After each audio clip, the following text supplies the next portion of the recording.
Good gravy, is this video way overdue.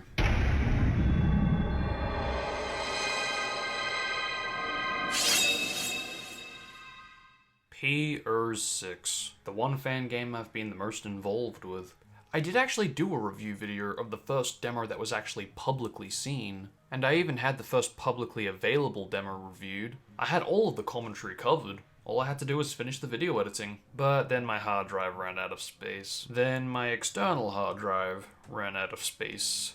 So in the end I pretty much had to put the video on hold. And then eventually when I did get the space, elements of the video were corrupted.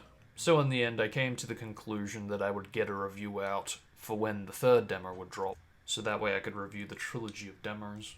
And here we are, finally. So since my first demo review video is pretty much done, at least in commentary, I will actually play what I recorded a year ago. And please remember, this commentary was recorded a year ago, so a lot of things that I point out may have changed or have been fixed. So with that, I'll send this back in time to the point when Volcano the Bat's old mic was alive.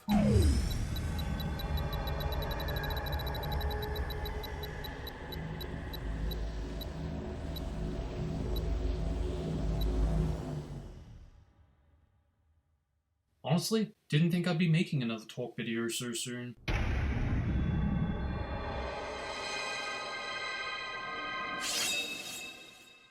Hey guys, Volcano the Bat here.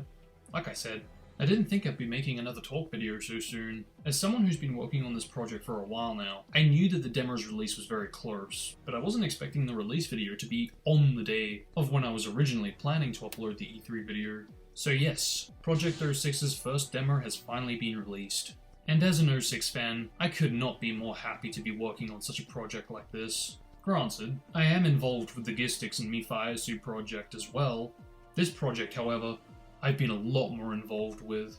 And to be clear, PR6 is actually a separate project to the Gistix and Mifiasu project. I mentioned this in my Crisis City review, but the Gistix and Mifiasu port are basically trying to recreate 06 on PC, plus some slight add-ins. This project, on the other hand, will bring a lot of scrapped elements to the table. Also, a lot of ideas have actually been implemented into this project, and while not everything made it to the release, I am so proud to see a lot of my ideas come to gameplay. It truly is such a satisfying thing to see. Honestly, if anybody is ever considering getting into game development, don't let a thing stop you from taking that path. I'm really hoping that not just this project, but the demo shows just how far fan games can go. But with all that said, there are some slight issues that definitely could be improved upon. So please understand, while this is a demo, it is a big work in progress. On top of that, pretty much all the work is done by one guy, compared to the other project having a full team. I'll try to cover this review pretty much as if I were playing the demo. So with that said, let's get started. The title screen. Not really a lot to say about this. It's pretty damn accurate to the original, so there's really not a lot to talk about. Since it is aiming to be a recreation, it does look pretty impressive. I still kind of wish that the unused sprites were actually used, like the options having a setting being able to switch from the retail to the E3 HUD. I would have loved it if the E3 title screen was actually implemented here. To be fair, it's kind of my fault since I didn't actually pitch this idea, but now that I've said it... Hey, pitch for the next demo. Same goes for you guys too. If you have an idea, please pitch them down below. I actually did talk about this in a previous review, but the main menu, aside from it looking virtually identical to retail, I love that the title screen is transparent in the background. It really does make you feel like you're in the same menu for that reason. Because again, as mentioned, the title screen does actually have some unused sprites, which does suggest that the title screen's menu was actually meant to take place in the main menu. Sonic's Select animation. I mean, I'm not actually too sure about this one, to be honest. I'm pretty sure that this animation was supposed to be a select animation, but for multiplayer. Which is why I was concerned about the animation transition from the single-player select to the unused select animation. Though this does actually do a good job merging the two. It definitely is a good way to make use of an unused animation. I mean, even if we wanted to apply a multiplayer select animation and a single-player select animation, single-player doesn't actually have a select animation. It has the loop, but a select? I mean, who knows, maybe one did exist in a previous build, but as far as I'm aware, in the files there are none in existence. As mentioned, there are a lot of settings in the options menu, some to change the retail HUD to the E3 HUD, some to add a lock-on HUD, and so on. Which honestly, I'm actually really glad that this is the case. If anything, I wish there were more options, because the amount of differences in the E3 demo from something as basic as a 1-up texture, or the title screen, or the loading screens. I get it. If all of this were implemented, it would feel like a completely different game depending on which settings you're accustomed to. But that's just it. I feel like by having all of these settings, any player can play 06 the way they actually want to play the game. Choose the specifics they want, instead of being forced to have the E3 texture, or the retail life icons, or the retail title screen. Again, these are basic changes, sure, but I'm sure there are going to be some players out there that do actually prefer elements like these, or at least have the option to enable and disable the E3 1-up texture. Same could be said for a lot of other elements in the demo, but I'd be here for a while if I were talking about all the specifics. The loading screens. Like retail, it does have black loading screens, but I love the little detail how it includes black loading screens for second and so on sections and stages. Because again, the E3 demo when going to a second section does actually show a black loading screen, while the first section loading screen shows the actual stage title. And as mentioned in my E3 video, it keeps you guessing to how the stage is going to look, which I absolutely love, even if most of the players here have already played the original or seen the original. I thought this was pretty funny. But it actually replicates the loading stroke speed from the E3 video, which, to recap, was actually sped up to try and speed up the loading times. Now, if only that release video held off for one extra day like I asked it to, perhaps we wouldn't be in this situation. The visuals of the demo are very beautiful. I guess you could say it's to be expected of Unity at this point. After OVA-ReDub was done, I was extremely curious about Kingdom Valley, specifically the mountain textures, because to be completely honest, I never liked the mountain textures in 06 at all, from OVA-ReDub to Kingdom Valley, to the castle town, to the new city, to the forest, to the circuit. Every mountain in 06, I don't know what it is, I just never really liked how they looked. They just didn't look like mountains to me, whereas now, these look like mountains out of a PS4 and Xbox One title. Surfing on water is, I don't know, I feel like it could be faster, because you have such a rush of speed when starting the stage, and even other parts of the stage, that then all of a sudden lose that speed. It's funny because this demo has got a bit of a reputation for having too much momentum, yet it doesn't seem like momentum is being applied here. Trick logos have been updated to match the Tokyo Game Show 2006 demo, because aside from the E3 demo not having any trick logos used, this gradient is something that only appeared in the TGS 06 demo. Sure, everything from Great to Hunter is pretty much going to use this same gradient. At least this demo was courteous enough to actually give us some form of a gradient. It would be great if you could switch between the TGS 06 demo and Retail's gradient, or for that matter, not even have a gradient. I guess the only real reason I can think of to why this would exist is to really complete a Retail HUD set, because at the moment it feels like a bit of a mix of the Retail HUD with the TGS 06 tricks, so I can understand if people do want this to be an option. Interacting with polls.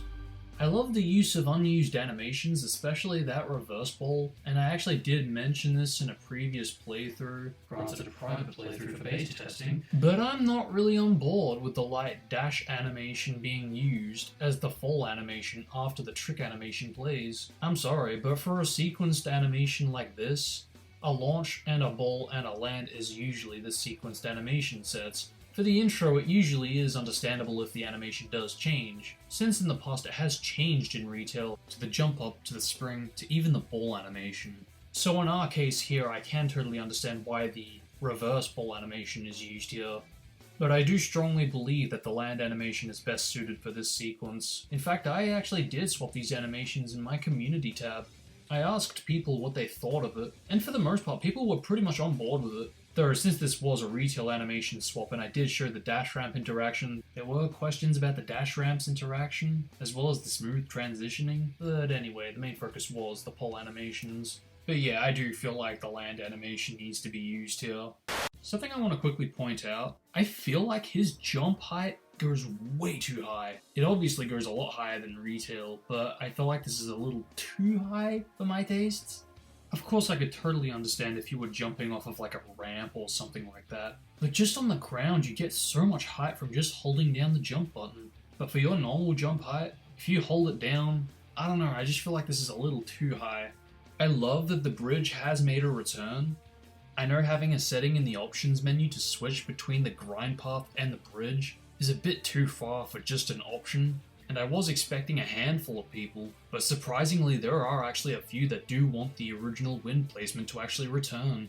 And the reason I'm pointing this out is because jumping on sloped collision going uphill is really broken, to the point it looks like you're jumping downward, and I pointed this out early enough for this to be fixed. But it seems like this isn't just an issue for jumping while going backwards on the bridge, but also in other sections. You'd think it would be the other way around. And the same could be said for spin dash jumping, but I'll save that for later. I might also add that while the jump height does feel a bit higher than retail, it's a bit inconsistent as well. Meaning some areas you do feel like you're jumping a lot higher than normal, but then other areas it feels like retail. And as mentioned with the bridge, sometimes it feels like you're jumping down, because you're not pushing off of the ground at all. You hear the sound, but nothing else happens, which I might be able to excuse since you are going backwards when you're kinda not meant to be. But other sections, when you're going forward, you can run into this problem, so I don't know what to say here. One more thing. I like that you can jump into enemies. Honestly, that's just gold. But I don't know about you guys, but I feel like you should be able to homing attack after jumping off enemies. Could be just me though. And speaking of jumps, I feel like the Jump! line and wave version needs to trigger a little bit sooner, because I get it, this is a retail flaw, and for the most part, most people that go into this demo will know to jump there. But I still feel like the line could trigger a little sooner. It'll cater to those that are new to 06. Yeah, that's nice, dude. It's like an auto-correct type thing. Like, I'm not pressing anything right now, it's just taking me. Oh! Okay. After homing dashing, momentum does actually apply. If anything, this feels like the unleashed homing dash. But hey, if this were something like a homing smash, I could totally understand then, because aside from that being a different attack to the homing attack, that obviously uses a different sound, and well, in Unleashed, since it does use this same sound, and kinda has the same attributes, it only makes sense that it pushes you a lot further than a normal homing dash.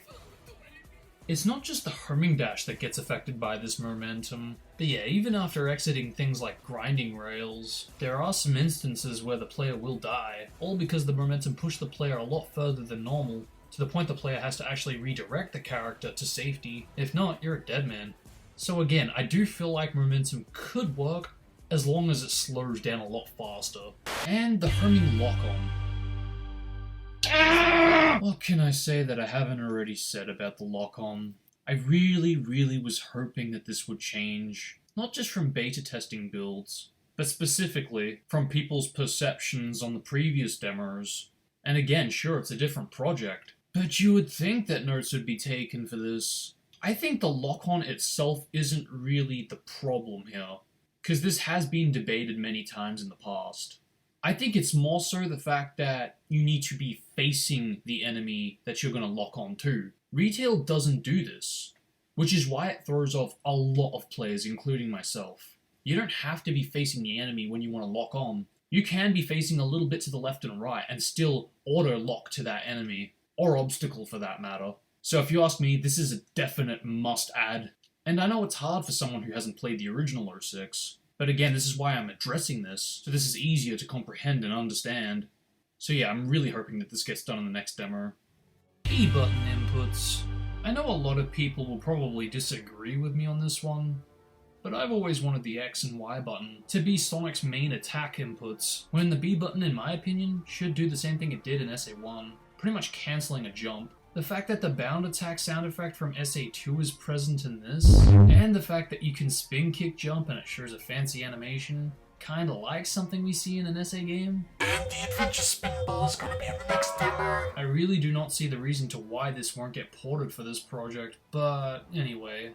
The spin dash is pretty dope, I gotta admit, but I still feel like if you hold down to charge the spin dash, it could go a lot faster than it currently is. And I know, you can spam the spin dash to get speed, but I've said this many times in the past, I shouldn't need a strategy to get speed, when previous games did have a simple method of going fast. The anti-grab. There's not really a lot to talk about here. All I'll say is there definitely should be a cancel button. Exactly what this picture could have done. I still feel like the spin kick should slow down, like the E3 demo. Grind moving. Whoa! What an amazing feature to bring back! But to remove it after! I'm crying inside, man. An amazing way to make use of unused animations. In fact, it was daring you to bring it back. And the only chance of actually bringing this back has finally been realized. So why take out such an amazing feature like this? I mean, come on. Is it because other characters don't have animations like this? I really don't see the point of removing such a feature. Especially when can't exist. I'm sorry, but I strongly disagree with this one. Not sure about you guys watching. Hashtag bring back grind animation. Rotation physics do look like they have been implemented into the demo, but I feel like it needs to be slowed down a little bit, because when you run off of like a wall, it doesn't seem to have the same kind of curve animation. Or for that matter, if you run around on sloped collision, it doesn't smoothly curve Sonic's model. So in a way, the snapping does actually replicate retail in a way. I pretty much don't need to say this, but pretty much everyone that I've seen has ran into some collision problems. And this is something I never really took too much notice of. I did know that the retail collision was being used here, but I can see that I definitely should have pointed this out a lot more. Now it's kind of a problem at this point. Not a big problem. The bigger issues are mainly to do with Unity, how it translates this collision, and I'm sure that'll eventually get fixed. But no, my problem with the collision itself is the fact that this is using Retail's collision, because I think we all know that Retail's collision is pretty, hey, I'm invisible, suck! I always wanted one of the gems to actually appear a little more hidden, but because this project's currently using the Retail collision, we can't really do that, because we could put it there, but if we did, invisible collision would prevent the player from actually getting the gem. So if you ask me, I strongly disagree with using the Retail collision. Personally, I'd rather just convert the stage model into collision and manually apply what's water, what's beach, and so on. Cause at least this way you'll be able to go anywhere you want to. Purple gemming to these huts, sky gemming on top of these mountains. Could you imagine the potential here? The sad thing is it's actually more possible in Unity than it is in console. Every Unity project doesn't actually do this. And what a real shame, because previous versions of this project did actually have it so you could land on some pieces of collision, which in Retail would normally be terrain you can't land on. Before the first Rainbow Ring and Wave Ocean, the dash panel either needs to be a lot faster or automated, like other areas do. Seriously, if there's areas like Forces how it automatically controls you to run, why the hell not apply that to here? Because too many times the dash panel either goes too slow, or the player will easily die. I'm really not sure what to blame for this one. The crappy Retail collision? How Unity translates this collision? Or the fact that the dash panel feels like it goes slower than Retail? How many times do I have to say every fucking obstacle needs to speed up? I still feel like some obstacles in the demo are a bit floaty, kind of like the Crisis City demo, which does kind of hurt the demo for that reason. It really does hurt me to say it, because the biggest problem with not just Retail but all the Unity versions is the placement, how slow dash ramps, springs, and all of those kind of obstacles alike, just how slow they are. Honestly, I really don't know why the places that need momentum don't have momentum, and the commands that don't need momentum have momentum. I really don't mean to sound like I'm ranting, but honestly, this is pretty much something that's always annoyed me for every Unity demo. Momentum after the third section of Kingdom Valley, Wind Rail, will actually kill you if you don't move. The tower can also hurt Sonic while in the middle of grinding. Also, I don't know if it's me, but it doesn't seem like I can actually brake, which is a big problem, especially for people wanting to stop or trip on an edge, like you can in Retail. Because if you're running at top speed and then push in the other direction on the analog, you will actually skid and stop moving. This hasn't been implemented as of now. Running on the TGS bridge, if you move left or right slightly, you'll fling off just like Retail. So why replicate something like this? Since this is Unity, this might actually work to our advantage, because if we can somehow switch the two around, so after interacting with the dash panel, when you try to move, he moves a lot more heavy, whereas running around normally, if you try moving around, he's a lot more light. Also, I don't know about you guys, but I feel like the speed needs to increase when wall running, specifically for Wave Ocean. Definitely the dash panels, but that is a Retail flaw, so I will cut the demo some slack for that reason. Wall running in not just the first section of Kingdom Valley, but even the mark speed for some reason feels janky as can be. Believe me, it's definitely improved from beta testing, but it still feels like it's a little bit out. There's something else I'd like thoughts on, that being the inability to homing dash into walls. Because in Retail, you can homing dash and start running on the wall. If you aren't holding down the analog, he'll just have an idle animation, and if you don't touch anything, you'll just fall off the wall. Also, while I'm at it, sometimes the inputs don't actually work, and hell, sometimes the game can even freeze. Not much to say about this one. Another thing I was told that's just a me thing, getting a game over. It doesn't reset the life counter, and there was a legit reason for why it didn't reset for some areas, but I could have sworn that after getting a game over it hadn't reset, and sure enough this issue was addressed by many. In my opinion, I still believe that Knuckles is a better pick for switching characters than Silver. Rouge interacts with this section of Kingdom Valley, so there actually is climbable walls in this section. So Knuckles would definitely be busy in this section. Not just that, but it would make use of the underused character. I mean seriously, you only play as him in Aquatic Base and Flame Core, and even then it's not even for the entire section. Whereas if he were playable here, at least it would be for pretty much the entire section. Do I even need to mention the fact that you're switching to a Sonic Amiga, not a different Hedgehog? We already got Tails in Wave Ocean, so this could have worked out really well if we had Knuckles in this section. Like the poll animation, I asked people about this in my community tab, and pretty much everyone was on board with this. Though that still didn't really make a difference, because, again, it's not my project.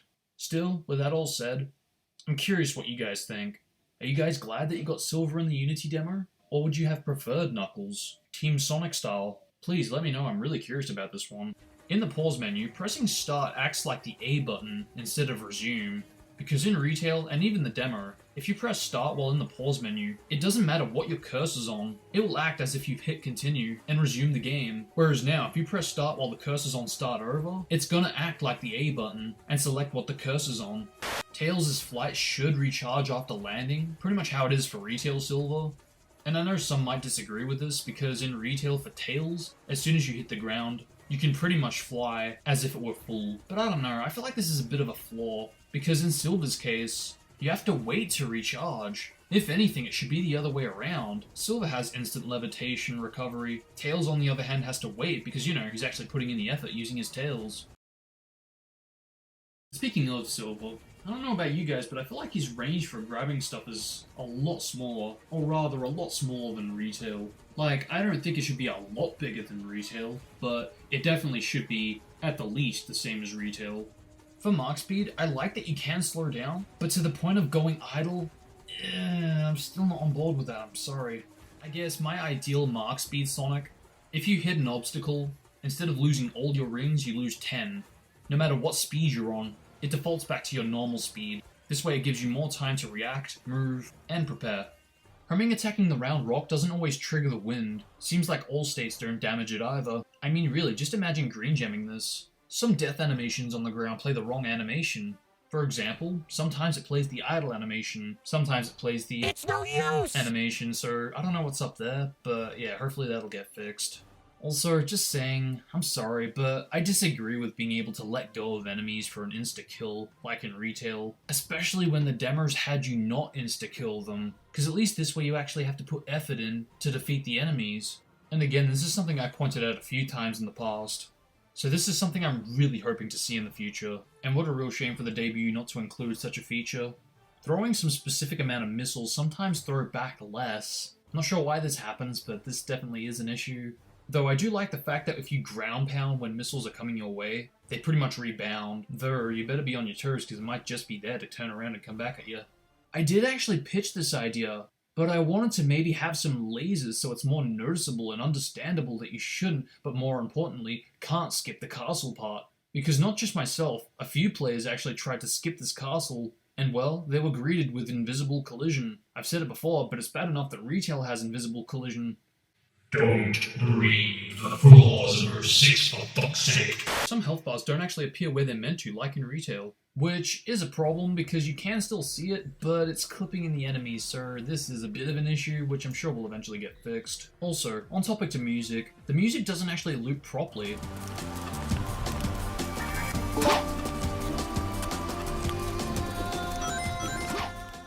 The Kingdom Valley cutscene, oh boy. This is an odd one, cause I was the one that actually recommended implementing a similar looking cutscene to the Generations mod, but I wasn't expecting a full-up recreation of the damn thing. I did actually inform Brian Yu that we would implement something similar and inspired from it, but I feel bad that not only is it virtually identical, but no credit was given in its first release. The cutscene itself looks beautiful, don't get me wrong, but again, it's virtually the same as the STH 2006 project. But I'm curious about what you guys think for this one. Would you guys like to see more in-game cutscenes in actual gameplay form? And if so, for which stages? For all the stages? Or for a select few? I always had the idea that maybe we could somehow merge the in-game cutscenes into the actual start of the stages, so that way it's loading screenless almost. Meaning, where it would fade out at the end and fade in at the start of the stage would rather just transition right then and there into gameplay. Of course, a lot of work would need to be done for something like this. But yeah, for Wave Ocean, I would have loved to have seen Sonic ganging up with Tails before the actual stage starts. And for Kingdom Valley, pretty much the same for Wave Ocean, only with Silver. Finally, let's move on to the gems. I actually wanted the boost to apply to just the default gauge, meaning you don't actually need to be using gems for this. Which sort of does make sense if you think about it, because pretty much every character that has a gauge uses their gauge. Sonic, on the other hand, only uses it when using gems, so by having an extra ability actually apply to just the gauge and not using gems to use the gauge, I don't know, it was an idea I had, but whether this idea takes off or not, we'll have to wait and see. You never know. Reason I'm pointing this out is because the blue gem, as most of you already know by now, was supposed to damage enemies, and you don't nearly go as fast as you were meant to. So by having the boost, it can not only make use of Sonic's gauge for normal Sonic's gameplay, but also Mark Speed's gameplay, as well as the fact that it also would make use of the actual Blue Gem's ability, while the retail Blue Gem stays the same. That way you don't have to worry about using gems in the Mark Speed section. And it also adds a reason for why his gauge meter actually does appear in Mark Speed gameplay. Because remember, they easily could have taken it out, like they did for Snowball Sonic. Currently, the Blue Gem does actually act like retail, being an instant drainage of the gauge, which is part of the reason why I wanted there to be a secondary boost. A boost that constantly drains the gauge meter, like the red and purple gem. Speaking of the red gem, I was very unsure about the decisioning to slow down the audio as well, but the effect and the audio change looks and sounds amazing. It really does feel like you have slowed down the game, so really amazing job. The green gem is, well, the green gem, so not really much to say here. Though you can jump out of a green gem, which I've always wanted to do, so definitely a positive there. The purple gem I thought was actually pretty cool. The fact that it smoothly transitions Sonic from being normal scale to obviously a tiny Sonic. I really do hope that this can be made a lot more use of, because at the moment, yeah sure, it shrinks him and all that, but I'm pretty sure it was supposed to do more than that. Because remember those gaps that you were supposed to kind of go under by using the anti-grav? I'm pretty sure that the purple gem was meant to be used for areas like this, so yeah, I do feel like there could be more use of shrinking Sonic, aside from sliding. I also do feel like it is important to point out that he was meant to also grow. Double jumping I thought was pretty creative, because for the most part, you're only able to do a double jump. However, if you can take down enemies, then use the purple gem, you might be able to squeeze in a triple jump, so I thought that was pretty cool. The sky gem's pretty interesting. Again, great way to make use of unused sounds, as always. But holy damn, the fact that you can get momentum after blue gemming from like a rock or something sloped, then just all of a sudden sky gem, that to me seems like a big flaw, because the sky gem's only meant to trigger when the gem itself hits something, so I don't know if it's hitting Sonic and that's what's triggering it, or what, but that definitely should change. The first person icon was pretty cool too, because this was obviously applied to Tails as well, and should apply to Rouge eventually. Though, I will say this, we are working on implementing an icon so wherever the gem is on screen, an icon basically follows it, so that way, even if it's off screen, there's an icon that kind of points to where the gem is actually falling to, so yeah, I feel like this will be a good way to keep track of the gem if you can't see it. The clear gem. I mean, I don't really know what to say for this one, to be honest. Because before we didn't know how the gauge meter actually worked in the original 06, we could only guess how the gauge was supposed to go down when using all the gems, including the Rainbow Gem. And we've found multiple pieces of evidence that support that the Homing Smash was actually meant to be an ability for you to actually use, without gem usage of course. Take the 2005 Tech Demos teaser, you can see and hear it, and he's not using gems. Not satisfied? Take a listen to this line. The homing smash can crush enemy defenses and barriers. The homing smash can blow away whole groups of enemies. Still not satisfied? While jumping, hold the A button for a long time and release to perform a homing smash. I might also add, there are two ways that enemies can fly into other enemies and destroy them. In retail, the clear gem can push into one enemy, and that enemy pushes into another, and so on. Until it misses, of course. This A button homing smash, however, would have thrown one enemy into a whole bunch of enemies. If I recall correctly, there's also 2 separate particles. I do know that there's 2 separate animations for Sonic to use, but particles I'm not entirely sure.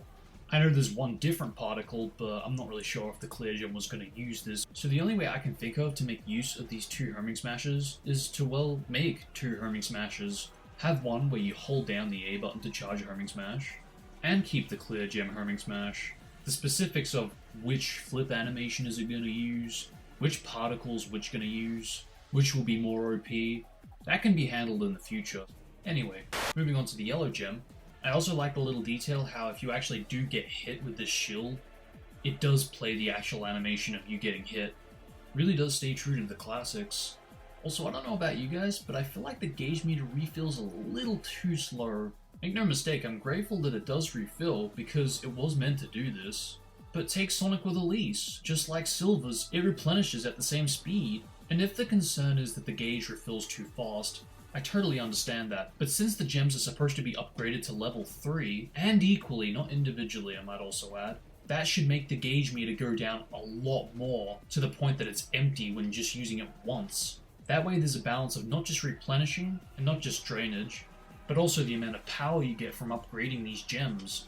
It gets to the point that they are gonna be OP, so why not have the gauge deplete to 0? That way it can still make use of Chaos Drives, and Light Cores after defeating enemies. Anyway, let's move on to the final gem, the Rainbow Gem. I'm gonna geek out like a fanboy for a second. Okay, for real, no, this actually is the best thing I have ever seen in 06. Be it recreation, built from the ground up, a modification, anything. My very first modification for Sonic 06 was the Super Mod, because after seeing the Super Mod in action, and learning the Rainbow Gem was actually meant to be implemented into the game, and well, kinda still is, I did everything in my power to get my hands on a console that could actually play this mod. And well, I ended up getting it, but I still wasn't satisfied, because the mod in the video was a bit inaccurate to the actual release mod.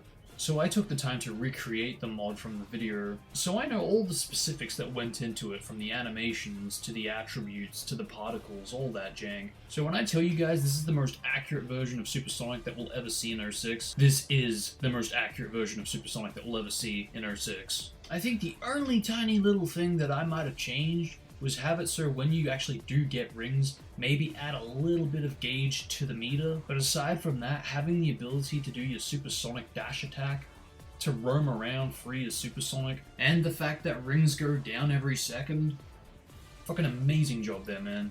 It's so amazing that I'm questioning if it was the right decision to actually include gems in a demo, or rather the Rainbow Gem specifically. Honestly, I'm still in shock about this because I knew that Supersonic was going to be implemented for a while, and I had seen screenshots and footage of it.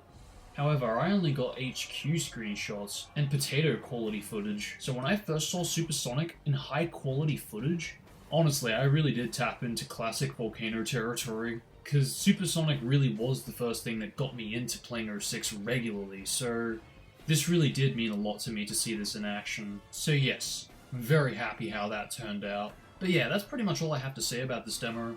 Overall, I think this is probably one of my favorite demos out there, because I appreciate the amount of work that's went into these 3 demos in the past, but they've never been in a state where I've enjoyed them, or at least to the point that I feel like coming back for more. This, on the other hand, makes me want to come back. But little things like trying to find the gems that are hidden, which by the way I think is an awesome idea, because again it encourages the player to come back to collect the rest. The other demos doesn't do this for me, I'm sorry. But with that said, who knows? Maybe the next demo will try and do something like this. We'll have to wait and see. Thank you guys for watching yet another long video. Hope you all enjoyed. And I think now would be a good time to point out that I should be releasing the Infinite Mod release video pretty soon. It's been quite the hectic month, so I have been very slow with a lot of things. That's why this video's been pretty late. Same with soundtrack videos and so on. But yeah, we're almost through it. But anyway, thanks again, and I'm out. Peace out, guys. Because you get shit like that. Alright, that ramp launch is a little slow. It's just a little ugly. I don't know if I can still do like a spin dash jump. I don't know, it's 06. I can't even really stand on this rock. This rock was never meant to be stood on. No, I don't think I can rock launch. No, you can't rock launch off of these. So the reason I keep doing that is because in the original game, the X button was also a slide button.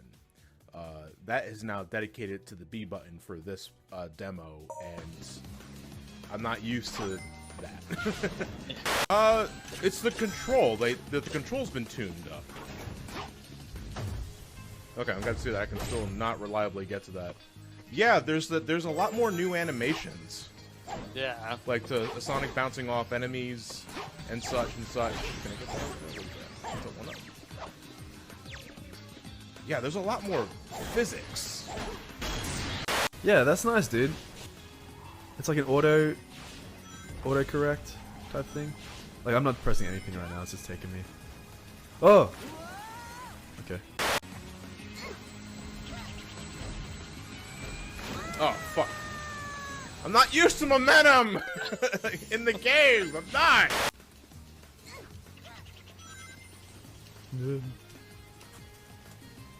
Okay, let's just test out Tails is flying for a sec. So one. Yeah, right. So there's kind of like feels like there's more like a drag down. Jump. It's really about like that's momentum based. So like the momentum's pulling like gravity's pulling him down. It's harder to keep it up unless you could do it from the start. Four gems, but it's also like you guys are shit. Wait, why is there a reticle here? Okay. Okay, so far my only visual complaint is that launching off a ramp looks really slow. Yeah. Yeah, shit like that. See, I just kind of like launched off of the ground. This was one of the places where it was most notable because when I would try to start off my runs, I tried to start it off when I did my video with that and then a slide and then a jump. But sometimes I get hit on this and I get launched into the air. But that's most of the physics stuff I've encountered that has been, yeah, like that. Where I think the fun of the game actually comes from the navigation and the dashing. Okay, so what's happening right there is I'm hoping that auto locks onto enemies, but it's not. And that is something that I think frustrated me about the original. That's pretty much what I'm talking about. I interrupted it with a bounce, but you get the idea. That's mostly what I've encountered when it comes to physics stuff being weird. What would be interesting is if there was a way to like option select it. Like if you hold something, you hit the ground running, but if you don't, you pause. That sort of thing. You can choose between the two. Go, Sonic, go! Woo! Whoa!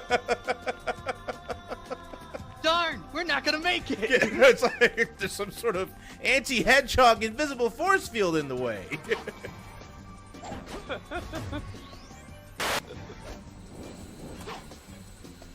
Okay, no shit. The fact that there's actually momentum to your moves now completely changes the game of how I'm supposed to approach these jumps. Like, that's so weird. I ran into a number of physics-related things myself, admittedly. You don't see it in my videos, of course, but I've definitely had my share of physics-related issues, mostly with staying to the ground. There are a number of places where I've like flown up instead of stuck to it, like ramps and such. Also, that is a big thing with this compared to the original, and that's just that momentum is preserved on just about everything. Well, one thing that I currently don't like about it, and I don't know if that's just something that's going to get changed in the future or if that's the way that y'all intended for it to be, I don't like the fact that I can get hurt by the things that I'm holding on to. I need to word that better. Like, say that I shock these enemies, right? And I pick them up. If I touch them in that state, I still get hurt. Yeah, okay, this is a little awkward, because it was easier to grab the arms in the original game. Okay, so...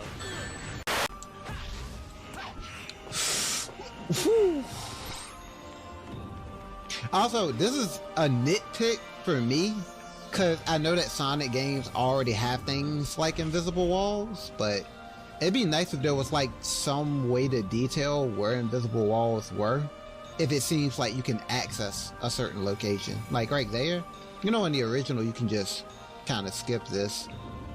But I don't think it's fair to try to do that and then there's an invisible wall and you die. Like, I'm fine with things getting blocked off. It's just, you know, it shouldn't result in a death like that. Yeah, lasers would be a good example of something that would make sense. I'm holding down on the runes. See if something happens. Or maybe I have to move. Oh, okay, maybe I have to... As soon as I hit the R trigger on the runes, I don't think it moves until I actually stop using it. Which is a little weird, not gonna lie. In my opinion, Ashran, specifically in the Mach speed section, need to speed up a lot to be the chain jump speed at least. Yeah, it'd be nice to have some consistency with that. I can agree with that. Homing attack. Lead me to this. Please. Oh, shit. Yeah, I can agree with that, Volcano on the bat. Like, if it's gonna have a charge, then it should definitely feel like the charge is making a difference. We're gonna find out if we can spin dash jump. Alright, moment of truth. No, not quite. Did I hose myself up here? Because there's no... The Trail of Rings is gone. Yeah, I can't make that.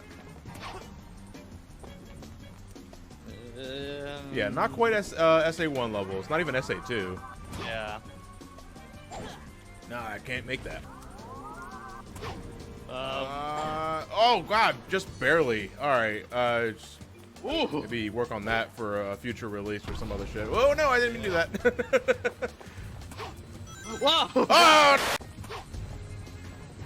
And again, we have way more. We actually have momentum in our jumps, so I can't just like jump and turn left on a dime to reposition myself. I actually have to try. Very dangerous. Ow! Like, I fucking tasted that.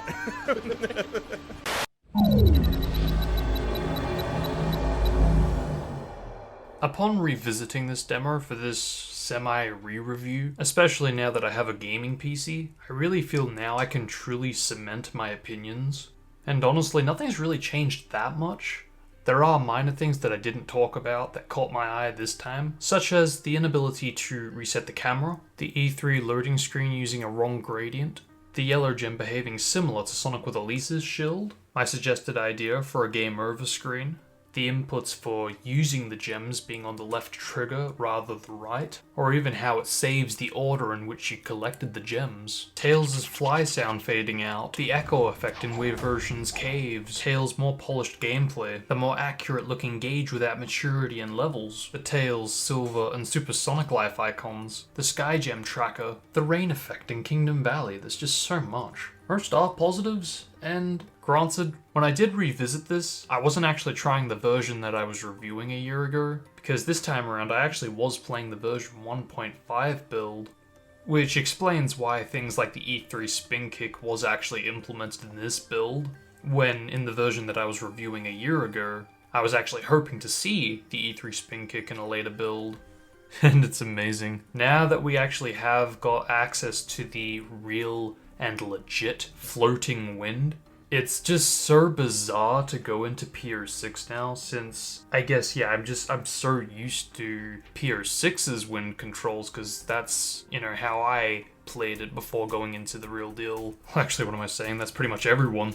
At this point in time, anyway. And I actually do remember I was very hesitant to actually speak out about the E3 HUD, how it didn't actually remove the second digit. But I figured, you know what, I actually did point this out, even outside the E3 explanation video, which Chaos did actually watch. So I think I just concluded that he would implement it if he wanted to do that.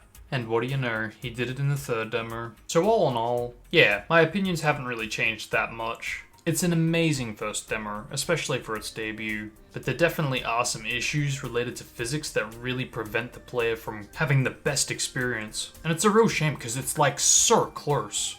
You could even say that things like the gems or supersonic save it, But honestly, in my opinion, if I can't even stay as supersonic without dying in Kingdom Valley's Mark Speed section, because again of a physics-related issue, yeah, it's not quite at that level for me yet. But hey, compared to Demo Zero, it has come a long way. And also, this is still just the first demo. We still have the second and third demo to talk about. So without wasting any more time, let's hop right on into the second demo.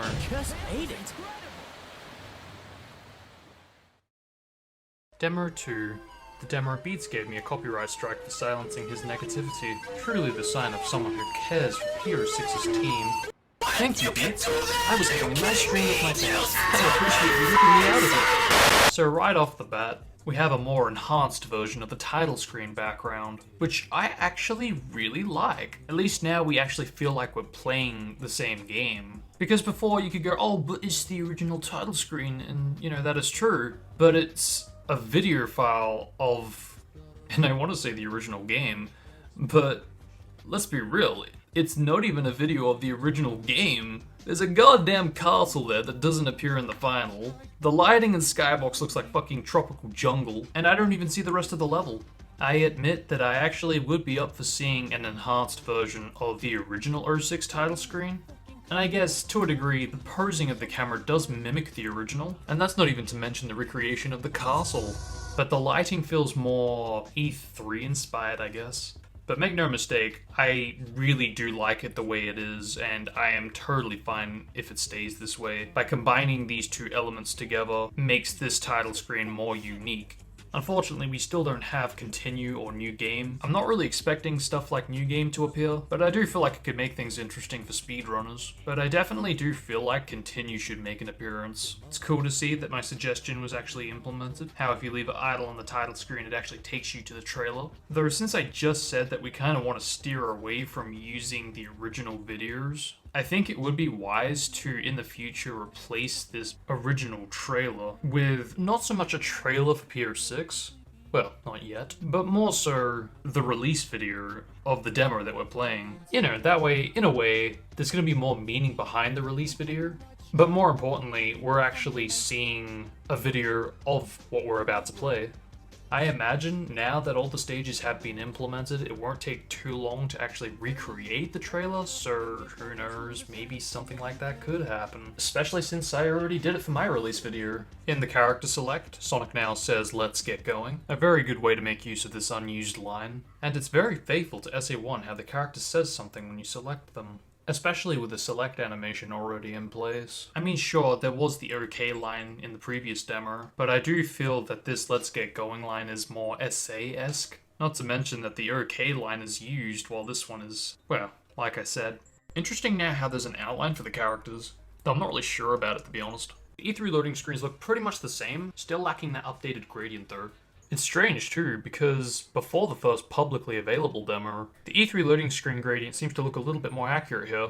And I'm glad in the second demo we now have an option to actually select between the original retail loading screens, or of course the E3 loading screen.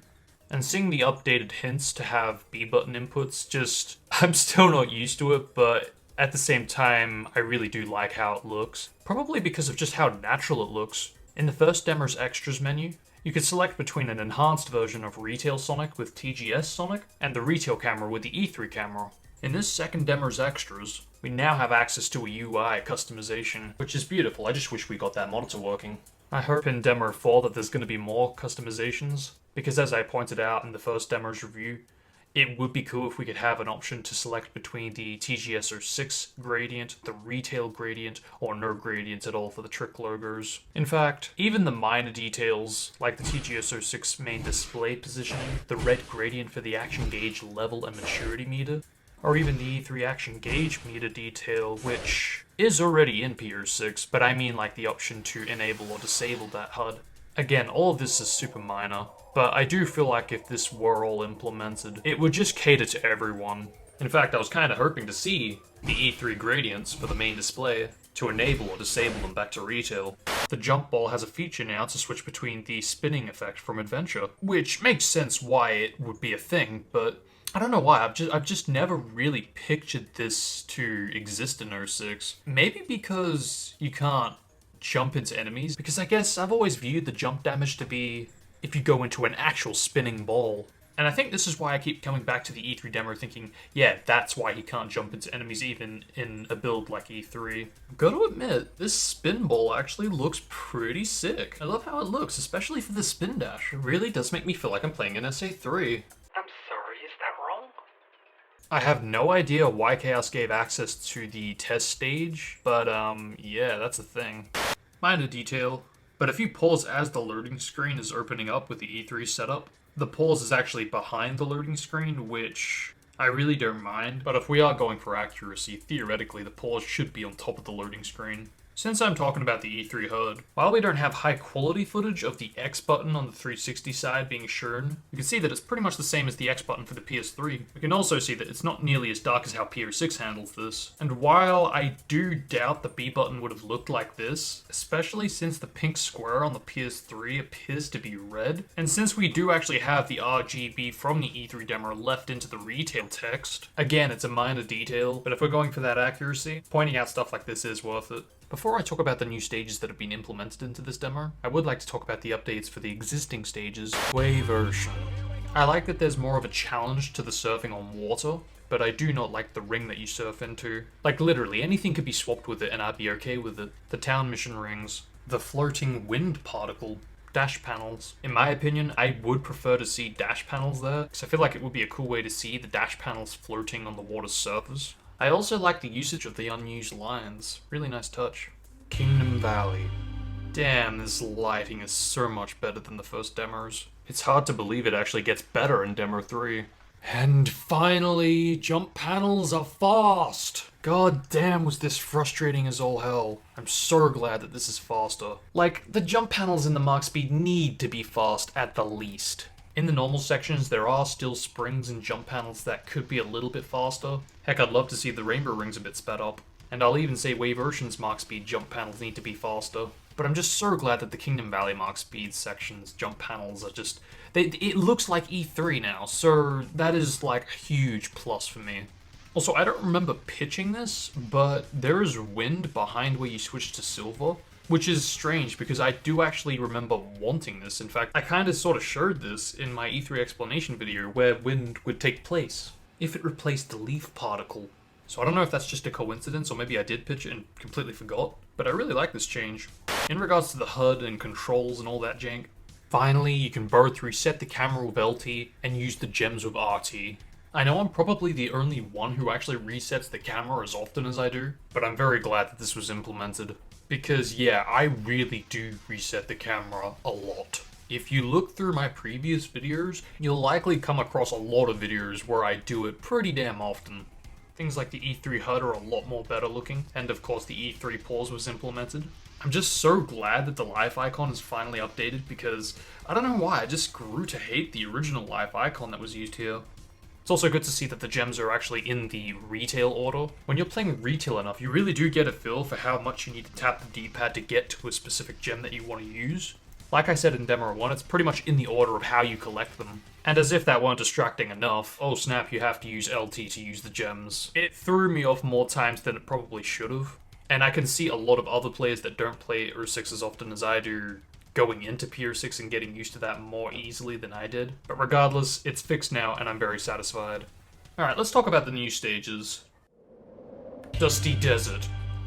This is embarrassing. Like, the visuals speak for itself, and I really do mean that. Even to the sprite work and the text, you can just tell by looking at PR6 a lot more care, time, patience, effort, and polish has been put into the sprite work compared to Project Sonic Next. And it's a real shame, because Project Sonic Next used to have a fan base. I swear, ever since Gistix left, it's just never been the same. I actually did quite a few playthroughs of Dusty Desert for both the Sage 2017 demo and PR6's second demo, just to get a general idea of how the physics behaved for both demos.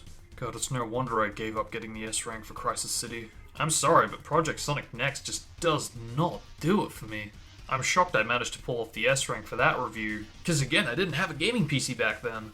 Like I said, the visuals speak for themselves, so I really don't need to talk anything about that. You can definitely tell that PR6 did borrow Project Sonic Next Quicksand. I've mentioned in the past how PR6 and Project Sonic Next have mixed code in the past, from like the main menu to grind switching, which is kind of cool. It's like a mutual respect to each other's project. And while I am up for Easter eggs, I am kind of glad Big isn't in Dusty Desert for PR6. I'm sorry, it just completely took me out of the game. Like, if Big were a character in 06, perhaps had a character model just never used, I could probably get used to it. But it's the fact that we're in 06 art style looking at a Big the Cat model with the modern art style. It's just distracting when you put it in a game like 06 with its own unique art style. Look, I'm sick of hearing about these stupid cats! Aside from that, like always, great use of the unused lines. Still a bit unsure why the invincibility was removed, especially how underused it is in the original game. If the concern is it's going to be too similar to Sonic Next, at this point they both share code with each other, so I don't really feel like there would be that big of a problem there. Again, I still don't get the identity of Project Sonic Next if it's trying to be a mimic of Retail but on Unity, because they implemented the flaw of the original game, how you can get damage while using the shield, which fortunately PR6 fixed. Well, kind of. And this could have something to do with it, but just having the spam attack just makes the game feel more enjoyable. It's just a much more faster-paced experience, which is exactly what 06 needs. My only nitpick comes back down to the placement, how fast certain obstacles should be. Honestly, that really is like the only thing that I really want to change for PR6. Again, springs, rainbow rings, dash panels, jump panels, all that stuff. At the least have it retail speed. If we can go faster in that E3 speed territory, that's my jam. There is one specific area in Dusty Desert that I do want to change. For both loop-de-loops in Dusty Desert, the dash panels I do feel like need to be a little bit bigger with its hitbox. I used to be able to light dash right into the dash panels, whereas here he just completely goes in between the two, and seeing him run slower than dash panel speed around a loop-de-loop just doesn't really look healthy. Don't know if this is just a case of fixing the hitbox, or maybe you can add more dash panels to the area. Hell, I wouldn't mind seeing, if you miss the dash panels, the character's run speed speed up to the equivalent of dash panel speeds. But yeah, loop-de-loop dash panels and faster obstacles. Other than that, there really is nothing else to say except well done. So with that, let's move right on into the next stage. I'm so happy! Believe it! Flame Core. As some of you guys may already know, Flame Core is actually my least favorite stage in 06. So the fact I actually had so much enjoyment in a stage like this is absolutely something to be proud about. I'm sure a huge part has to do with the physics changes, and don't worry, I'll save that for later. But Flame Core really is quite the lengthy stage, so for me to get through the stage as fast as I can, and so casually I might also add, is pretty big, because I swear I'm not trying to speedrun this. I also did notice that some springs are actually a little faster than they used to be in beta testing. So again, if we could just apply this to the rest of the stages, we're like this! I think there's like only one spring that I would change, and that's the one that kind of just shoots you up in the sky as you go over the lava fall. I felt it took me a little bit higher than Retail, and I couldn't move as soon as I normally would be able to. But again, it's like, we're right here. We're just so close. There's just some obstacles that need to change a little bit. And again, with the visuals, they speak for themselves, so I really don't need to comment on that. And slap me twice and send me to my mother. That lava sink is just... I just can't. I don't have words. It's absolutely golden. It's beautiful. Especially since I've always wanted to see this type of implementation of lava. There's just no comparison with the original. Granted, I have always been kind of curious how it would look if we implemented a more Mario take. How it's just an instant death even with rings. But given End of the World's black holes, I would be kind of interested to see a more Super Mario Galaxy lava interaction, because some may argue that Flame Core's a little too faster paced, at least to the point that you can just speedrun through the lava segments. Which I've got to admit, yes, it definitely is very game-breaking, the fact you can just jump right off the lava after landing, only to lose one ring. I honestly am quite fine at this stage. But I am curious what you guys think about this. Do you prefer the change in Demo 3? Or how it behaves here? Or maybe you're interested in the Mario take like me. I like the camera points now to where the exit is, and we actually see the door open. unlike just teleporting right to Sonic as the door stays locked. Aside from that, I love the hidden locations for the blue and red gem, especially the blue gem. That one, I don't know what they were thinking with the original geometry. It looks as though that route may have turned into a shortcut at one point. And to be honest, I actually really would like to see some kind of a spring behind the gem that actually does launch you back on track, skipping a bit of the geometry. So yeah, all around, Flamecore is actually really entertaining. I can only hope for aquatic base. Next, Radical Train. This one's a tricky one.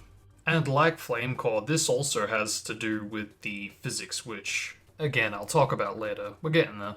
Compared to beta testing, the springs and jump panels have been increased in speed a lot, which is, again, thank you. And also, I'm so glad that the unused switch is finally used, but how come it looks like it's no use by Silver in Demo 2.5? I'm sorry, but something needs to change for this, it just looks like a glitch. A problem I've always had with Radical Train is that the trains never have gone in a state of emergency. Sonic Team was obviously trying to capitalize off of the success of Spider-Man 2's infamous train scene. The difference, aside from the heroes being on and off the train trying to save it, is Doc Ock sped up the train and Dr. Eggman didn't. Like, I do not get the impression that the train is going that fast to the point that if they crash into the bombs, people are gonna die. Instead, I feel like the train is going that slower, they could actually jump off the train and would live to tell the tale.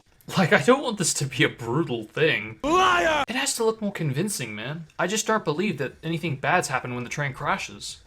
I don't know, maybe I'm tapping into the Silver's regret. Maybe it's to do with the explosive crates? Because they're explosive crates, not explosive bombs. And most of the time, they don't even damage the characters that you're playing as. Which, while I'm on topic to this, they are meant to damage the characters, and there supposedly is meant to be a bomb inside these explosive crates. There's a bomb in that container. I've got to be careful. And while there is no physical model, I'm sure we could use what some of the enemies fire, because while small, I definitely can get the impression that this could very well be a bomb, especially if it's multiplied throughout the entire area of the stage. So either riddle the area with bombs, so that way it's more convincing that not just the people in the front are taking the damage, or please speed the train the hell up, at the least. And given the voice actors that were used for the citizens,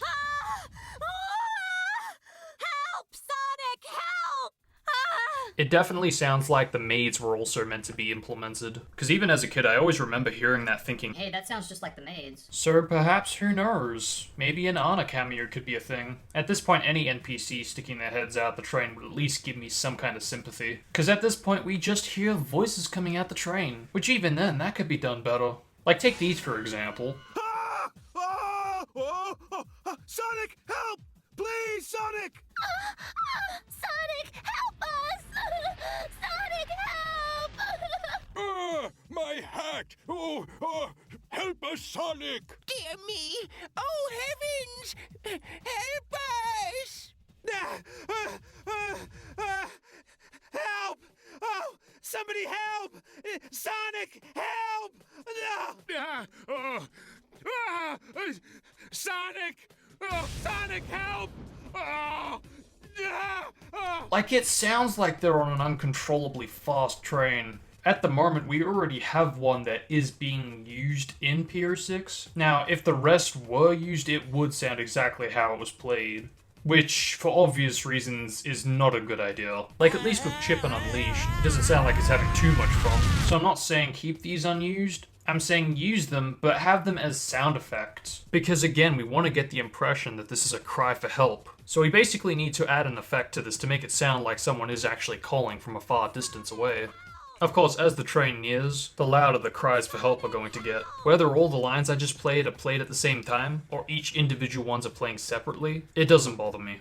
Mainly if the volume isn't going to be in your face noticeable. You want to have them so you can just hear them, but you don't want to have them louder than the train, of course, so again, have it as a kind of sound effect. I also feel like, to a degree, Radical Train as a whole could be made a time trial stage. So, in other words, have the timer that you would have in a town mission.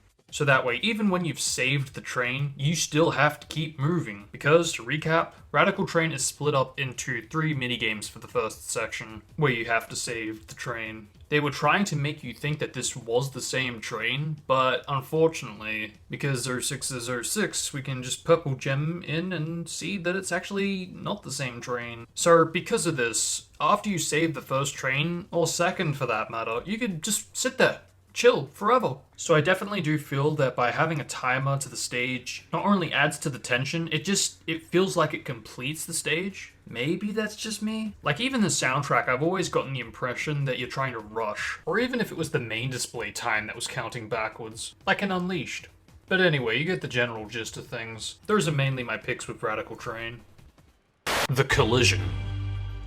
So if it's not clear, PR6 does use the retail collision, which is why jank like this exists, and why jank like this existed at one point. So yes, I understand that like minor details like this can be easily fixed with just, a flat collision edit. But it really does hurt me to see that previous demos actually had more accurate collision, where I would be able to land on the mountains, the huts, literally everywhere, because the collision was basically generated from the stage model. Thus, a more accurate take on collision did exist. So I really do not see why using the retail collision is such an essential reoccurring theme. Why not use this same method?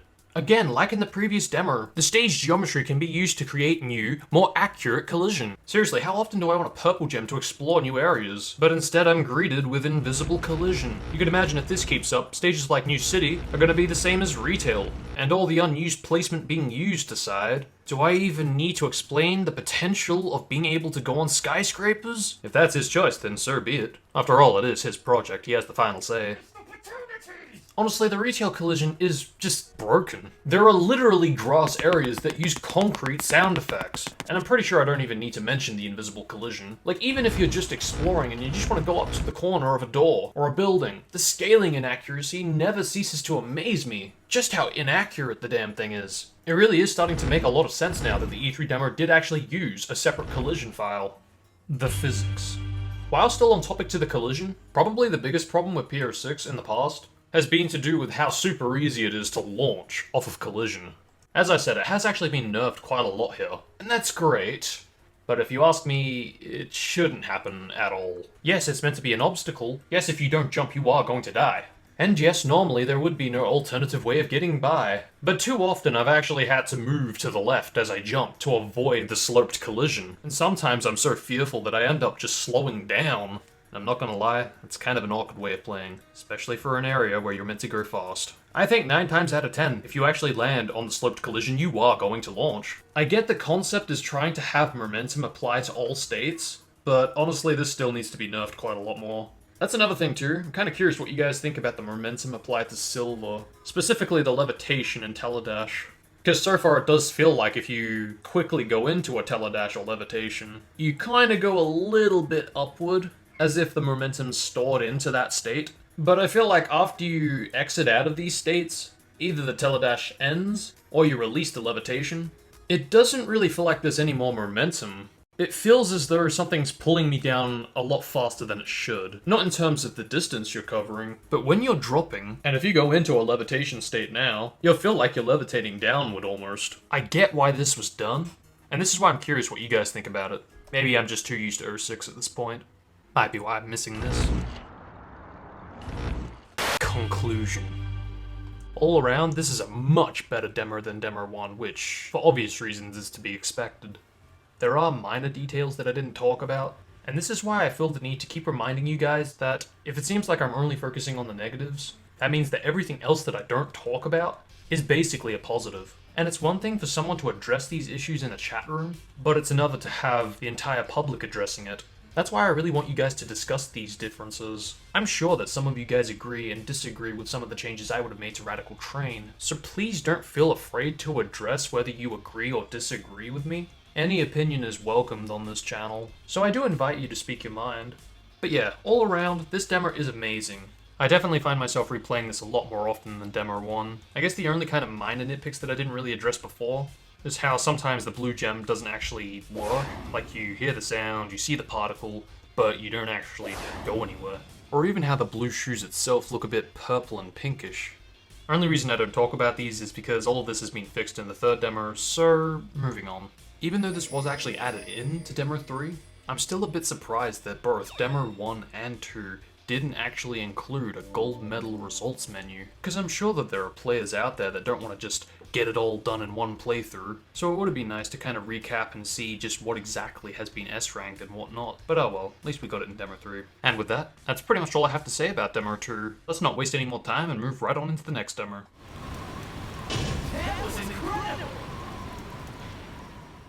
Demo 3. So yet again, we have another enhanced version of the title screen. Of course, it makes sense since Kingdom Valley has been updated, which I will talk about shortly. I think I do prefer this version, but I think there is something wrong with the quality of the video that makes me curious to think about what it would be like if it were actually in-game for a change. But anyway, that's not all that's different with the title screen. A plan I've always had for P25's title screen has been implemented to PR6. We now have the choice of selecting whichever stage we want for the title screen. So yes, there is actually different title screens to select from. It's little details like this that really does make me rethink how grateful I am to be a part of this project. And of course, I'm not just talking about the title screen. So many other minor details that I never thought would appear in Project 06 because of how stupidly minor they are, do end up appearing. It's why I feel bad when I hesitate to pitch something new. So for that reason, I do apologize if most of this review does seem like I'm just pitching stuff. What can I say? I'm an 06 fan. The only downside to the multiple title screen option is the whole gimmick of it being in-game kind of gets thrown out the window now that this is supposed to be all video files. Still hoping for Demo 4 that it will include the continue and maybe new game option. Super minor, but I do feel like the PS3's press start is actually better suited. For one thing, the 360's press start gives me the impression that I can press anything to start, and for the most part I pretty much can do that. I can press A, X, and it will actually get me into the game. Do this on PS6, it actually does force you to press start button to actually get in, so therefore I do feel that it is a bit more necessary to have the press start button sprite. And on top of that, the PS3 version was a more finalized version of the game. Don't forget, they did actually have time to fix up some slight glitches and swap some sprites around, but anyway, there almost is no differences to the main menu. But if you do compare it and cycle between the two, the text does actually get a bit closer here, which I definitely do prefer since in the review build of the game, it actually did get closer. Aside from that, and the option to switch between the title screens, the UI customization has been updated a little bit. As I said previously, we do have the option here to now disable and enable the capsule icons. At this rate, I'm waiting for the enemies to have their health bars removed, because again, the whole intent of this is to be more faithful to the E3 demo. Just like how the demo didn't have the capsule icons nor the trick logos. Aside from that, if you know the differences and look at the E3 main display, it has actually been updated quite a lot.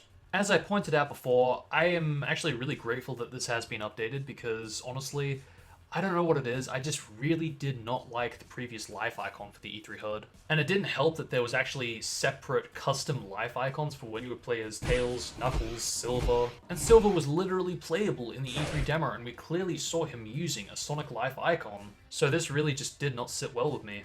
So the fact that not just that has been updated to be more faithful to the E3 demo, but even the main display itself, it virtually looks identical to the E3 demo. And while I was more frustrated at the life icon over the main display, overall I just wasn't really happy with how the E3 HUD was looking, so I'm really glad that this has been updated. The E3 loading screen unfortunately is still using that wrong gradient, but I do blame myself for not pointing this out to him more often. And the only thing that's really changed is just the arrow is a little bit closer to the mission, and it basically stays there permanently, compared to previously how it would adjust to the small or extremely large text. Which, yeah, kind of looked a bit out of place. And since the E3 demo does actually use the same text for Sonic and Silver, what's to say that if it had different text, it would still stay where it actually is? Hell, we now have the accurate scaling and positioning of all the sprites to actually build up the E3 loading screen. And I did inform Chaos about this, so why that doesn't appear here is beyond me. He didn't acknowledge it, so I don't know if that means he just didn't see it, or maybe he was super busy that day. Like the E3 HUD, I wasn't actually satisfied with the now loading text's gradient, which was updated, but I can't really see the difference because now it has an animation to it, which, don't know about you guys on this one, but I don't know, I'm not sure about it. Like, it looks good, but I feel like the animation could be a bit slower so we do get to see the original and modified gradient. I do like how the animation does actually show no gradient, but yeah, I do feel like the animation could be a bit slower. I've always wanted to see this gradient inverted, in respect to the 25th anniversary video that the official Sonic channel posted about. But in the end, I keep coming back to the UI customization, why I feel like there should be, for this reason, more selections to switch between. Because what if people just want the original now loading text with no animation to it? To really complete the E3 HUD, I would really love to see for Demo 4 the mission completed text implemented. Because we have already recreated the logo, it's just implementing it and getting the animation working that's going to be a drag. Because I actually noticed something that I can't believe I didn't actually notice before, and that's that the mission complete jingle would have actually been used for this mission completed screen.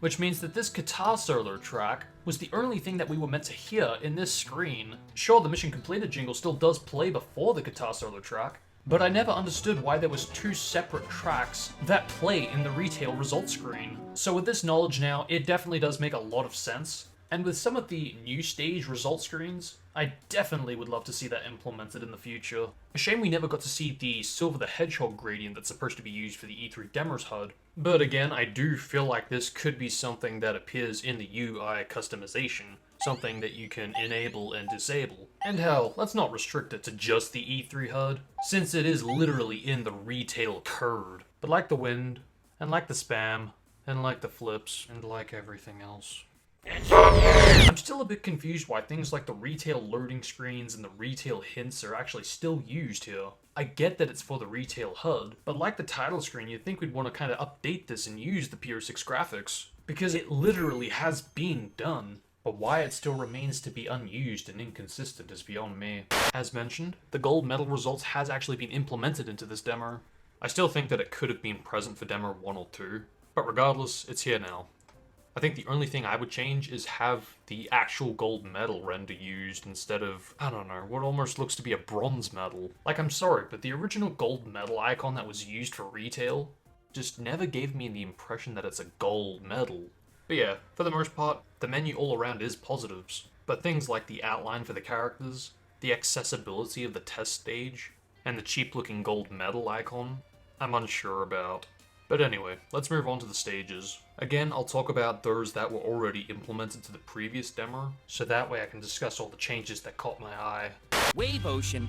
I'm really glad that this camera change has been implemented, and I also like how there's more of a shortcut taking this route now. And even though I do believe that this camera change in the Mark Speed section would have been used for trailer usage for promotional clips, I am actually glad that this is present in gameplay. It is a very nice visual. I'm still wondering just how this may have looked if implemented. Also, I still think you can get a better transition.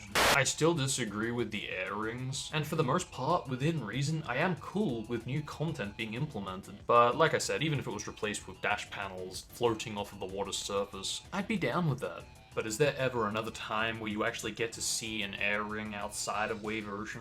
Common objects appear in other stages because they're common. So if this is supposed to be treated as if it's a Wave Ocean object, I'm down with that concept, I just disagree with the air ring itself. Given the stage's title, perhaps make it so it's an actual wave, and that's what makes you slow down. And surfing over it in the right way gives you a bit of a speed boost because you're going down the wave itself. Because let's be real, for something titled Wave Ocean, there is a pretty big lack of waves. And I do blame the original for this, but anyway, moving on. Dusty Desert. Let's play a game of why I didn't make it back on track.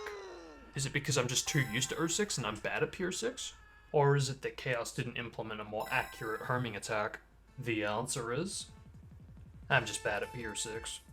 To my defense though, I was using the Herming Gravity compared to the retail Herming Dash, and for obvious reasons the retail build was built for the straight Herming Dash, not the Herming Gravity. And even though yes you can still technically get by with the Herming Gravity, it's way too easy to die and ridiculously hard to do something as basic as progression. So I don't know if this is just a case of moving the capsule or nerfing the Herming Gravity. Regardless, despite being able to progress, I do feel something could change for this. It's cool that we can now light dash into these dash panels, but I'm questioning if by moving them instead of increasing the radius for the hitbox, looks, if this could potentially mess up placement for other stages in the future, just as it previously did with the unmodified layout. And I could swear with the second row of dash panels you could actually miss that, and that's after hitting a dash panel. But anyway, Flame Core. Only noticeable differences to the stage is how the player interacts with the lava. I will admit, in the previous demo, yes, it definitely can be argued that it was way too easy to get through the stage solely by jumping, landing, and repeating. But not gonna lie, here it just seems a bit unfair. Because everything pretty much is the same, the only difference is that it's pretty much RNG when you actually jump off of the lava now. Which, I don't know, it can be a bit distracting after a while. At this point, I think I'll just wait and see what others think about this. I am still so grateful that my suggestion to have Knuckles' gameplay being more like SA2 was implemented, because holy cow, being able to do a screwdriver out of a glide, likewise a glide out of a screwdriver, is just insane. I was so hesitant to ask about this in case it got turned down. I still cannot express just how often I would play Pure 6 thinking, man, if only I could screwdriver out of a glide. So I'm very grateful that this has been done. Yet another step closer to SA3. I mean, who? Radical Train. More dash panels. Well, that's tasteful. The repositioning of the second train after it finishes its route is definitely a huge improvement. But what about the first egg train? No. And for me, this could really all just come back to Mark Speed Sonic not being able to slow down to an idle stop. Because really, if this were done, it would be barely an inconvenience. But I'll save what I have to say about Mark Speed Sonic for later. Aside from that, there is a jump panel that can lead to a death. And this didn't happen too often, but it did happen more than once. There also was this strange glitch where I just was idle and the final train didn't trigger at all. It's almost as if it just despawned. I don't really know what happened, because it definitely did start moving, but yeah, the trigger to actually end it, when it's supposed to hit the explosive crates, just never triggered. Minor detail, but I feel like after the chain jumps there could be a camera change, sort of like how it works for Kingdom Valley's Mark Speed section, specifically after the second chain jump. And since I'm talking about the Radical Train chain jumps, the fact that these pillars aren't used really is bugging me, especially how each jump panel could have taken you to them. So yeah, in the future I'd definitely love to see this in action. And finally, while I'm on topic to minor details, I wouldn't mind seeing the review builds placement implemented, how there's more cargo in the way as obstacles for you to avoid. If you run into it, you'll bounce back, so there really is no risk to dying. So I do feel this could work. Next, Kingdom Valley. You know, lately I have actually been watching the trailer of 06, and I've begun to suspect that this eagle was actually split up into two different eagles. And to be honest, I actually wouldn't mind seeing that in Pure 6. It definitely would make it more of a challenge, and for that reason more rewarding when you succeed. Because I have been playing 06 enough now to understand how the eagles work, so I do know when it slows down like this and plays this animation, that's where he was roughly flying around. And when he all of a sudden starts to speed up, that's where he would have started to fly from. So I'm guessing that the eagle that you currently lock onto in Pure 6 would have behaved the same way it does in retail, just a basic circular pattern. And with the right precision of gameplay, you would have to jump off and lock onto this second eagle. And again, with the right precision, it would make it that much more rewarding when you succeed. But it's weird, after knowing this, it still doesn't explain what this eagle did in the E3 demo. It probably was just there for decoration, so I really don't mind if this does or doesn't get implemented to Pure 6. There is also this hidden spring that I only noticed till just recently. Yeah, I'm more than positive that that's what this unaccessible spring was used for. The fact that this isn't in the E3 demo, nor the tech demo, really has me curious when this existed. Moving on topic to the actual gameplay, you know, there was a time where I never thought that Kingdom Valley could look better than how Pure 6 Demo 2 handled it. But, what form of sorcery witchcraft is this? Like, I'm actually dead serious right now. How the hell did he manage to not just make it look exactly the same as the trailer and demos, but to also enhance it and make it better than that? I don't know if me rediscovering that the E3 demo skybox was the Radical Train skybox helped, at least in terms of getting a good color comparison. Because, seriously, this looks fucking phenomenal. Again, it's stuff like this that really makes me rethink how grateful I am to actually be a part of this. It's just a shame that Pier 6 isn't going to include scrapped sections, because I would absolutely love to see a recreated take on the E3 2005 teaser for the game. Or even stuff like Crisis City Section D, which again does technically fall under scrapped sections. But see, this is really where P25 is going to branch away from Pier 6 to basically, yeah, include these scrapped sections. But hey, if Chaos ever does decide to include scrapped sections in the future, I'm more than okay to see that in action. But yeah, seriously, the lighting changes here are just fucking amazing. Super satisfied with these results. I look forward to seeing the Castletown lighting change in the trailer implemented to Pier 6. A problem I had with Demo 1 that I did actually point out in the original unedited review is a problem that not just retail, but even the E3 demo had, and that's that why is he landing not only on the goddamn water, but frickin' sideways? Might as well add a blue aura to the shoes for chakra control. It just seems so out of place, and I was always wondering if something like this would change for Pier 6 eventually, and finally here we are. And the results are actually pretty satisfying. I am quite happy with the change, especially since it does actually keep the E3 camera change. I think the only thing that could be improved upon in the future, assuming it's possible, is to have Sonic look like he's actually getting wet from interacting with the water. Because I remember seeing a comment on the 06 E3 videos saying that this was present, which I don't see at all, but either way, I think it would be really nice to see it in Pier 6. I know a lot of people actually do want to see a day-night cycle progression in Pier 6 stages, but to be honest, I do actually think that it works better in the hub worlds. It makes more sense for it to be present in the hub worlds over the stages, and yeah, sure, it would be visually impressive to look at if it were implemented, but in my opinion, I do feel it works better in the hub worlds, but that's just me. Either way, I am looking forward to it, wherever, however it appears. Stay tuned for my TGS Explanation video, where I discuss all the changes, differences, all that good stuff. But anyway, let's move on to the new stages of Demo 3. White Acropolis. If I'm brutally honest, this was probably the stage that I least enjoyed, at least out of all the new stages. And I actually have no idea what it is, especially since White Acropolis was one of the few stages that I was actually really looking forward to seeing in Unity. And make no mistake, it doesn't mean that I hate it, it just means that everything else is that top notch, that I just preferred it all over White Acropolis. I love the visuals as always. The snowboard physics plays exactly like the Riders project. And I like that little push you can do if you get stuck. I love the extra jump ramps that you can actually do tricks on. Just give me that first ramp. The new enemies are awesome, and I especially love that the unused room is now used as a bit of a shortcut. Well, kind of. And even the way that you switch from Sonic to Tails. Hell, the way how Tails follows you. They're all amazing positives, as always. But yeah, I don't know, I just didn't have that same satisfaction as I did for the other new stages. Maybe it's related to the snowboard gameplay, because there is something there that I would like to talk about in a bit. There really are a lot of amazing enhancements here. The only thing that I would change in the future is the section transitions. For example, adding a dash panel at the end of the final jump ramp.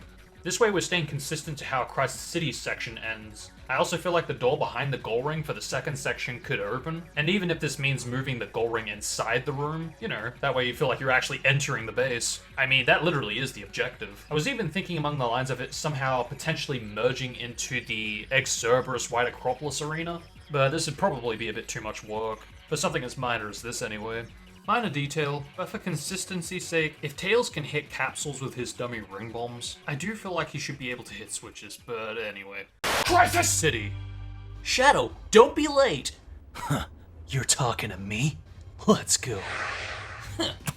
Wait, when did this happen in the original? Don't you remember? It happened in the event before Flame Core. No, you said don't be late, and I said same to you. Oh yeah, you're right. Then, yeah.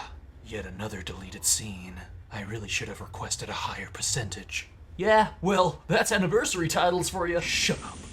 Damn, now that's what I like to call an in-game cutscene. Like, part of me actually wants more of these, but god damn it all. Like, I totally get it.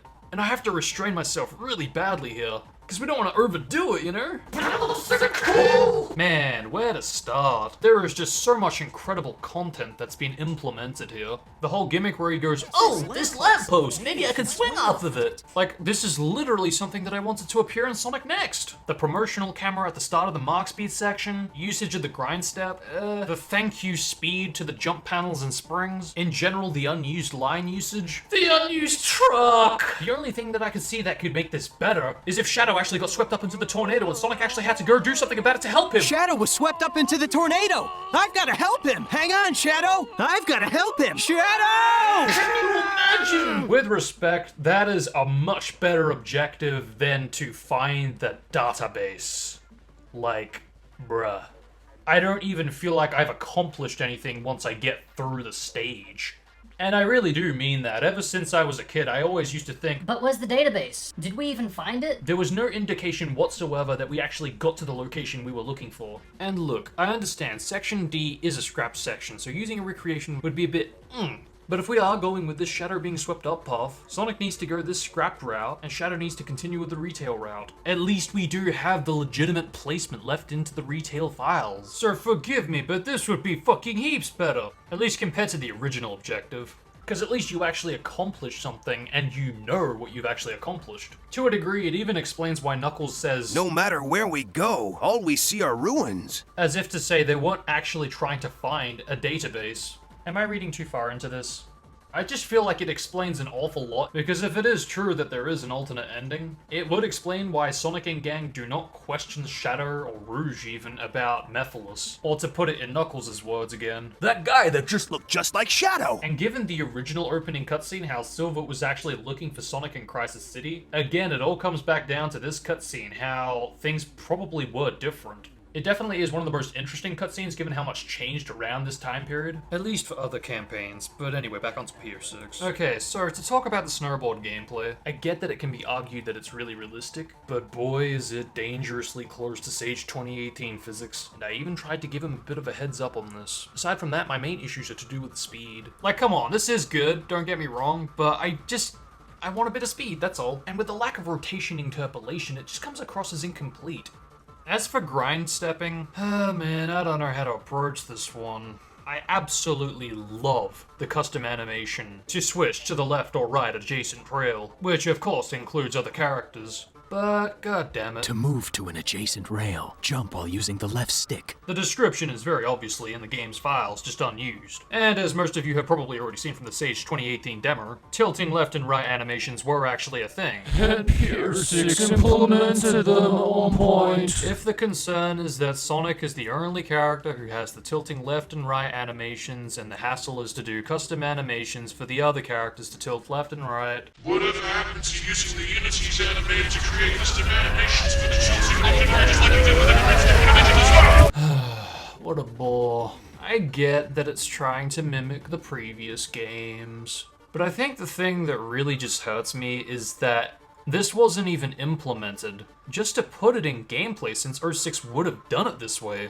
Like, to me, at least try it out and then say, no, I like it the other way. Because to not even consider how the original would have handled this for gameplay? Like, come on, let's be fair here. Sir, I'm sorry, but literally out of every single minor detail that I have nitpicked, this comes down to number one that needs to change, in my opinion. Yes, even on top of faster jump panels and springs. I can't believe it as well.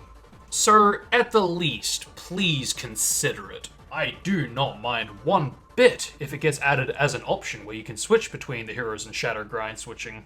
Sure, a lot of what people may consider unnecessary work would have to be done for something like this, but again, it would cater to so many players. So yeah, I'm really hoping for this one. Anywho, moving away from grind stepping. I like that you can actually see the third section from the second section. Very nice detail. And I remember Chaos actually asking how he should tackle the third section's transition to the fourth. And to anybody who has actually played the very hard version of Sonic's Crisis City, you should pretty much know where I was going with this. Unfortunately though, this didn't get done. I think he only saw my suggestion to this after he actually implemented what he did for Section 3. And I guess the way it is, it's kinda alright. If anything, I just wish that there was a piece of the fourth section to the third section, so it really added to that transition.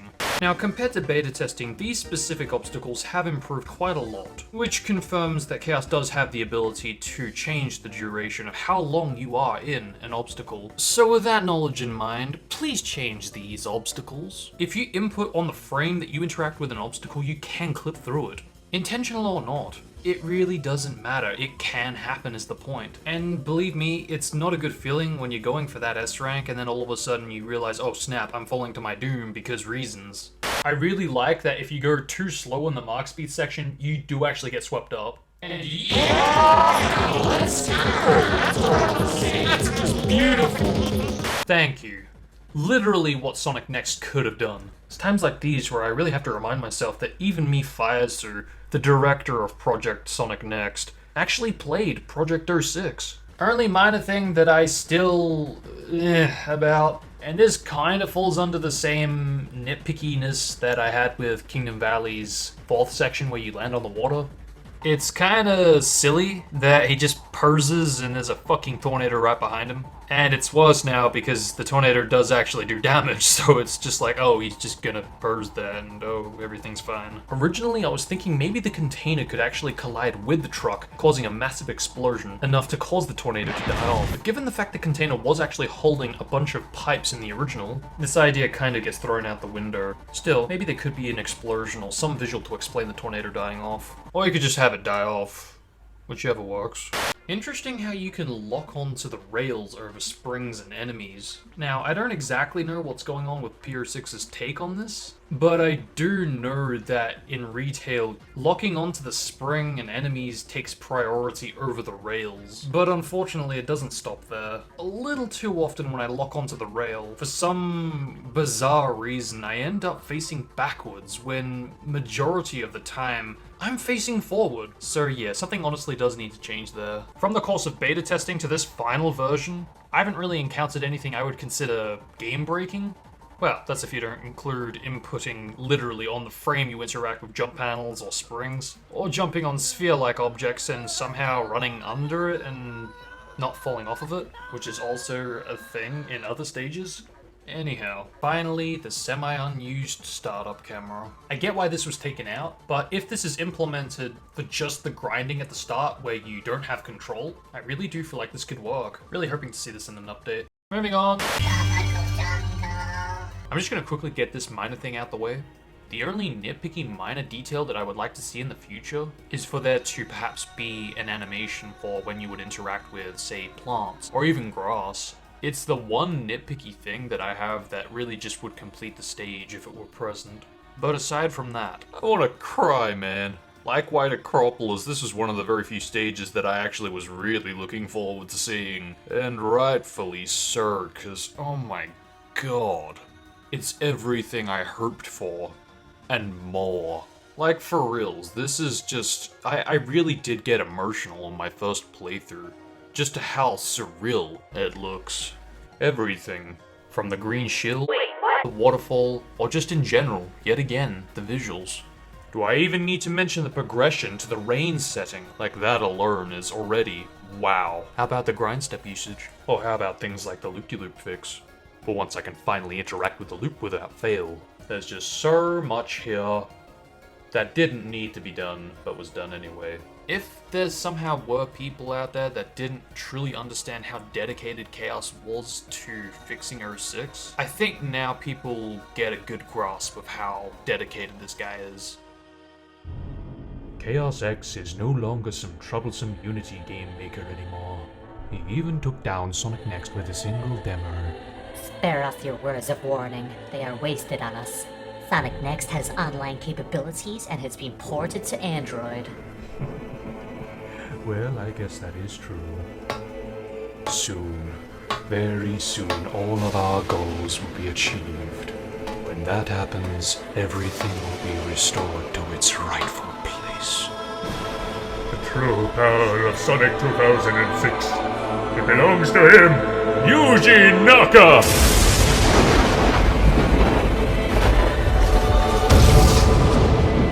The sky is weeping. Are you?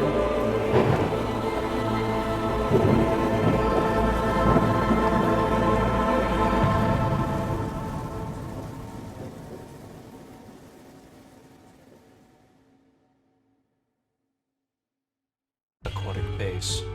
Not gonna lie, this actually looks a lot better than I was expecting it to look. Again, like White Acropolis, I love that Tails and Knuckles actually follow you here. Red Knuckles following you in White Acropolis. Literally, the very first thing that I did in beta testing was to check if you can clip through this area just like you can in retail. And...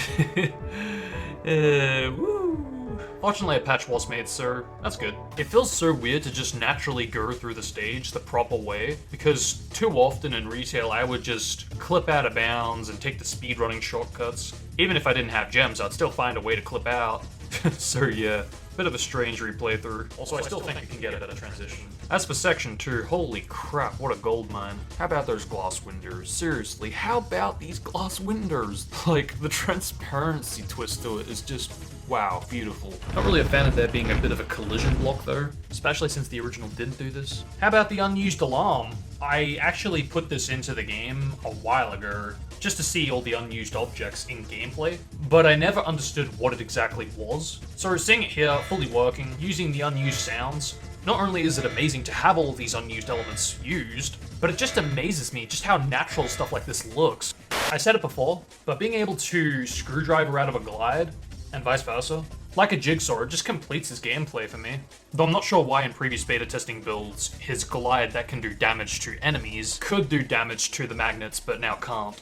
I don't know if it makes it too easy, but I didn't mind this. I absolutely love that you switch back to Sonic where Sonic switches to Knuckles. Yet again, another great way to make use of this unused line. Sonic, we're out of time. Get on this ball. I'll take care of the rest. And the execution is brilliant. Unfortunately, because the ball sections were so slow, doing this as Sonic or Silver was pretty tedious. And I never really had enjoyment going through their sections, at least for the ball segments. But here, this isn't too long, nor is it too short. So I am quite satisfied with how he covered the ball physics. And once you get into the final area when it goes red, and forgive me if I sound like a broken record, but god damn it, the visuals look so beautiful. I'm both concerned and interested to see how Sonic Next is going to make this look. At this point, only time will tell. Given how lit the red room gets, it's actually hard to tell if the unused red glass barriers are used here, because I would like to think that they are, but again, given how lit this room gets, it's just... you just can't tell. And good gravy, how satisfying is that result screen. Again, this is why I want things like the mission completed to appear, because this is already beautiful, but it would complete it that much more if there was a bit of an introduction that goes into the result screen itself. That way the result screen actually appears during the loop animations, not the introduction animation. I don't know, something about the results sprites popping up during the intro animation just looks a bit off. At the least, having the E3 mission completed just makes it feel more complete. But yeah, all around, Aquatic Base is actually really enjoyable. Again, the only minor details is just the as mentioned section transitions. Like honestly, all I really want is for the door to open. But at this point, almost every stage needs a better section transition, at least in my opinion. Like obviously it mimics retail, but I really do feel like this is another piece of the game that can be enhanced. It's just that retail unfortunately was never in a believable state. Like, take previous games. Emerald Coast, you end the first section by entering a cave, then in the second section you start still in the cave. Where's the piece of island that Sonic's going to land after he gets flung off the killer whale? Where's the piece of highway that Sonic launches to? Where's the outside to merge to the second section? Or even a jump panel for that matter. Hell, where's the C-split transition? Yeah, not gonna lie, that one's probably the dumbest transition, mainly because you can literally go on the other side of the castle and there's nothing at all that resembles the Mark Speed section. Not to mention, there's an unused cave. Still, while Chaos did actually put a castle at the back, I do believe we should be able to see it. So it really does make you feel like you're coming out on the other side, as unbelievable as the transition is already. Tails Way version. Ah yes, the stage that was forgotten in beta testing. I feel like I was the only one hyped to test this out. I don't know. A stage dedicated to Tails, but with PR6 physics and visuals? I don't know, I was just very curious about it. And this is really great, because I actually really wanted to talk about Tails' gameplay, and what better time than now to talk about it. Knuckles can glide into and damage enemies. He does it in the classics, he does it here. It really does complete his gameplay. In the classics, Tails too can fly into and damage enemies. But here... yeah, not gonna lie, I'd love to see that implemented. Also, minor detail, but in retail, when you are holding down to fly, and you say fly down into the ground and you're still holding it down, if you run off and enter an air state, basically it automatically triggers your fly state. And this could be another thing where I'm just too used to 06, but quite often I'm falling to my doom. Ultimately because, yeah, I'm actually holding it down, expecting it to fly. I feel it is important to point out, if this does change in the future, to also apply this to Omega, since, again, like Tails, if you hold down and enter an air state, it'll automatically trigger the hover state. But I do understand if this doesn't change. And since I'm on topic to minor details, I'm not going to suggest this, but I am very curious what you guys watching think of this. And that is, what if Tails had the ability to throw dummy ring bombs while jumping? While jumping, press the square button to throw a dummy ring bomb. The only reason I keep coming back to this is the fact that both Rouge and Sonic can go into a first-person snipe, just like Tails' dummy ring snipe. Sonic with the gun drive or sky gem, and Rouge with the bombs. Both can be thrown during a jump. Tails is the only one who never does this in retail, and it's a real shame because I actually wouldn't have minded this. I don't know why, but I can just so vividly see him doing this in Pier 6, especially with that animation that you can do in the air. But on topic to the actual stage now. And the introduction in 3.5? And what's this? Oh, fuck the extra orca! Extra? Didn't add any there. All those orcas are in the RG placement. NANI? What? What? Ow! Like, I've known that there are hidden objects in the final placement. Because take Dusty Desert, for example.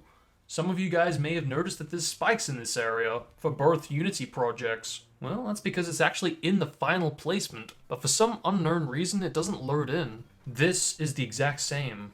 I already knew about the Dusty Desert spikes before it was ported to both Sonic Next and Pier 6, but this took me by surprise, which is strange because like Dusty Desert, I did actually do stage mods for this. And if it's not clear, doing placement mods is what revealed these hidden elements. So damn, should I be looking into more stages placements just in case there is other unloaded placement? Either way, I'm sure we'll learn a lot more in the future. I love that that semi-unused line is actually used where Tails would go, "Whoa, my head's spinning!" And the head spinning line is used for the second loop, when in retail it doesn't play a line here. So again, as always, unused, semi-unused line usage. It's beautiful. It really just shows the level of polish put in. And honestly, that's all I really have to say about Tails Way version. Which means we made it! Damn son. If you're still here, I applaud you. Before I wrap this up, I do want to go over some miscellaneous shenanigans. So with that said, let's go over this stuff. Spawn smoothness. This is really what it's come to. Are you guys ready for the most super duper nitpicky thing imaginable? Cause I sure ain't. But yeah, for that reason I'm just gonna keep this quick. I've never liked seeing objects just pop into existence, because some objects you can actually see objects spawning in, which looks a bit... So for this reason I want to throw out this idea of having smoothness when objects spawn in. Basically a fade in and fade out. This probably won't get done, I'm probably wasting my time, but I just want to chuck it out there, just in case that extra level of polish is implemented one day. The bound attack. Some states you are actually vulnerable to enemies and objects. It's a shame too, because it really isn't a good feeling when the pace dies, because you go to bound down either into an enemy or even a brick wall for that matter, only to find out, unlike retail, here you have to reset the bound, because you've either taken damage or you haven't gone through the brick wall. Also, whether the bound down speed value is the same as retail or not, just by looking at this, you can definitely tell that this is inaccurate. And I do miss the speed, so I really do hope to see this return. Demo 4. Now I understand that this is mainly going to focus on Shadow's campaign, so seeing Sonic's bosses is probably unlikely, but if anything, I do feel like we could see this screen implemented. Whether or not hard and very hard is implemented, I really don't mind. I mean more so to keep track of your best time, your best rings, your best score, all that. Especially now that we do have all the main stages implemented. Venice the Hedgehog. Now I really don't mind if this one gets done, however I have always been curious since Silver was implemented to Pier 6, what this original Silver the Hedgehog character design would look if it were implemented to something like this. What if, like Supersonic, and this is eventually when Silver's campaign is implemented, we have, like the gems, unlockables for you to find throughout all the stages, and all this would be is just the concept art of the game, which you could view in the extras menu. But by collecting all of this, it would reward you with the option to switch between Silver the Hedgehog's design and Venice the Hedgehog's design. Though I'm sure if this were done, people would be asking about Shatter. Again, this is a what if, and I don't mind if this gets done, so moving on. Rumble control. Now, I don't know if Chaos is actually aware of this, but in Sonic Adventure 1 and Sonic Adventure 2, there actually was rumble for something like interacting with dash panels, jump panels, springs, or even doing stuff like a spin attack, a bound attack, or even taking damage from enemies, likewise giving damage to enemies. Now, I have to remind myself that trying to do something like this to Unity could be a completely different process. It might not even be something that Chaos knows how to implement for that matter.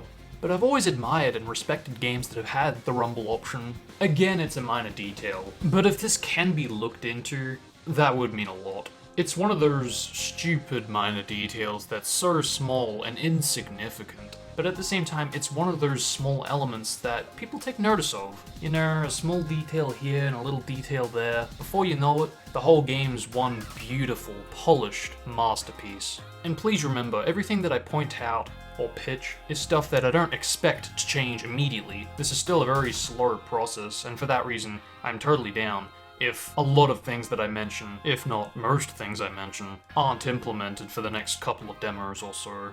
Hitboxes.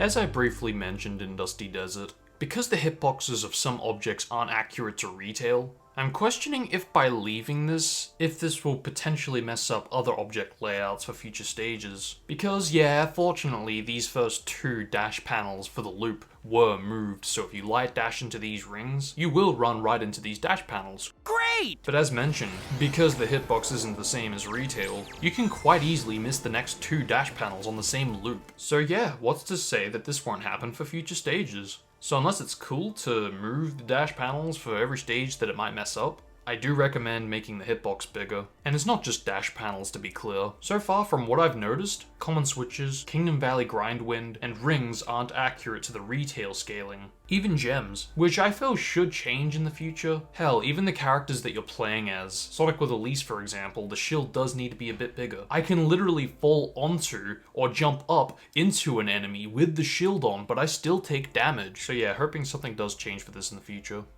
Rotation interpolation. You know, at the moment, it not being present makes it very noticeable for Snowboard Sonic, mainly because retail Snowboard Sonic does actually use rotation interpolation, or rotation physics as I like to call it. Even normal Sonic in retail, his grind state does actually use some rotation. If I'm getting really picky, even other states use this. So for PR6, not to use this for states where retail does use it, it just makes it even more noticeable that there's nothing there. And if it's not clear already, this is the reason why the camera looks so janky for snowboard gameplay. But even for normal Sonic's other states, like running on the ground, I feel like you could make the game look so much more polished if it were present for more, if not all states. And to be fair, it is present for some states, because it's not like it doesn't exist in PR6, it definitely is there for some states. But like the demo for normal Sonic and like retail for Snowboard Sonic, it needs to be there for all states. So please consider this. Also, side note, retail's rotation physics does actually affect the hitbox too, so that'd be sick if you could replicate it. I know it seems useless, but it does cause gameplay changes in the Xbox Live Arcade demo and the E3 demo when Sonic's running around slopes and hills, sir. Mach Speed Sonic. I already spoke about how the physics, in my opinion, just don't work for Mach Speed Sonic, and how, in my opinion, I do believe that should change. So I don't really need to talk about that, but let's talk about the jump physics. I can promise you right now that the jump physics from retail to PR6 are not the same.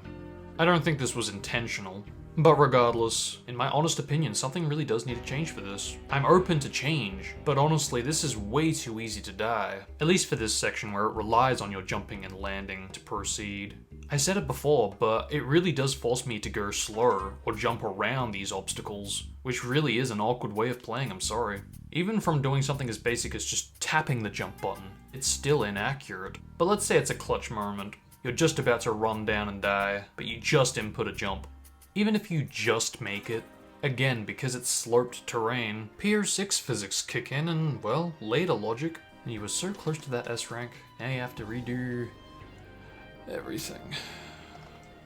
To be completely honest, I'm actually really surprised that this is still a problem. I really thought that from the course of Demo 1 to 2, hell, version 1 to version 5, I thought for sure it would have changed. But we still have this issue. Yeah, sure, I'm able to get through the section as Supersonic, but if I'm not the only one who's having trouble with this needs to change. The point I'm trying to make here is that the physics can be cucky, yes, but it does not help one bit when the jump physics assist the slope physics to make you launch, and either bye-bye Supersonic or bye-bye S-Rank. Before we move on, I do actually want to talk about the light dash radius. You know, it's one thing for it to be supposedly using the same value as retail, but it's another when the value is the same, but it's not actually the same in gameplay. Look at what I can do in retail if I spam the light dash, and look what I tried to do if I spam the light dash in PR6. Before the demo went out, I actually did say that something should change for this. This isn't a big problem, mind you. However, there are people like myself that do use the light dash a lot to navigate through Mark Speed Sonic sections. So in an ironic way, you could almost say that this comes back down to the hitbox radius. To get these extremely nitpicky things off my chest, not a fan of bounding, not a fan of slowing to an idle stop, not a fan of losing all my rings. Seriously, just change it to -10. Not a fan that you can miss the rings during light dash, and not a fan that Mark Speed Sonic's unused homing dash isn't used. Like, I'll quite happily take that over the bound, or even the break. But anyway, on a positive note, I do like the speed change after light dashing. I don't know, I just get E3 vibes. So yeah, nice. Action gauge meter. The gauge is only meant to recharge when you're on the ground for over half a second. Also, there's something I've been very hesitant to point out, that being the inaccurate maturity meter. Like the action gauge meter itself, it would have affected the gems equally, not individually. And if somehow this seems a bit too overpowered, I invite the maturity meter to build up a lot more slower, and the action gauge meter to go down a lot faster. Even the gauge itself, while the Xbox Live Arcade demo doesn't do this, the retail gauge would have recharged, as explained in the manual. And PR6 does this. But I really just do not understand why the consistency is not present.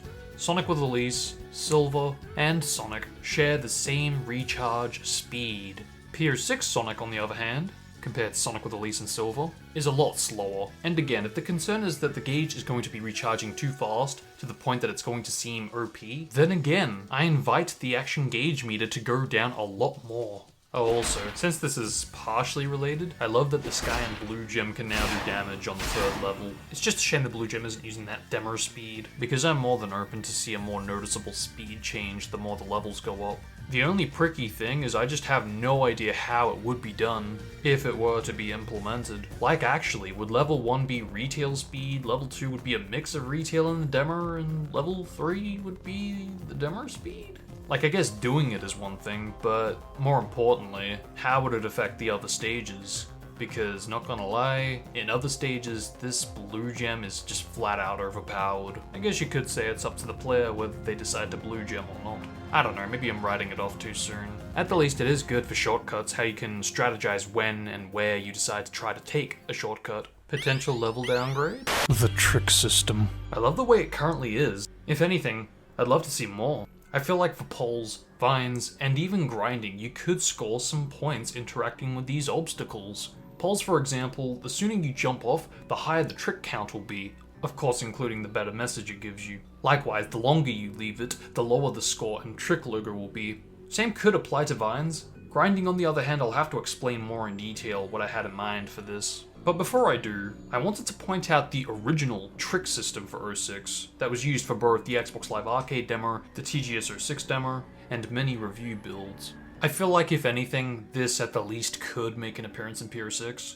With this unused trick system, every light dash would have given you a higher trick logger and almost a doubled score value, because every ring is light dashable in the demo, but unfortunately because the score literally doubles, unfortunately it is a little too easy to get the S rank in the demo, so I propose adding the trick logger updates, but for score doubling, maybe instead of doubling, it just adds what it normally would to the score, so that way it is going up, but nowhere near enough to get the S rank easily. And to be clear, there is a bit of a timed minigame with these trick loggers. As long as you can make the score go higher before the logger disappears, it will continue to multiply. But as soon as it goes off screen, it's pretty much going to reset back to its default value. Also, to be clear, The message is meant to update each time you do any kind of trick, from multiple enemy defeats, rainbow rings, so on. And light dash trick logos and score can also store to the enemy defeats, likewise interacting with rainbow rings. But yeah, it'd just add to it.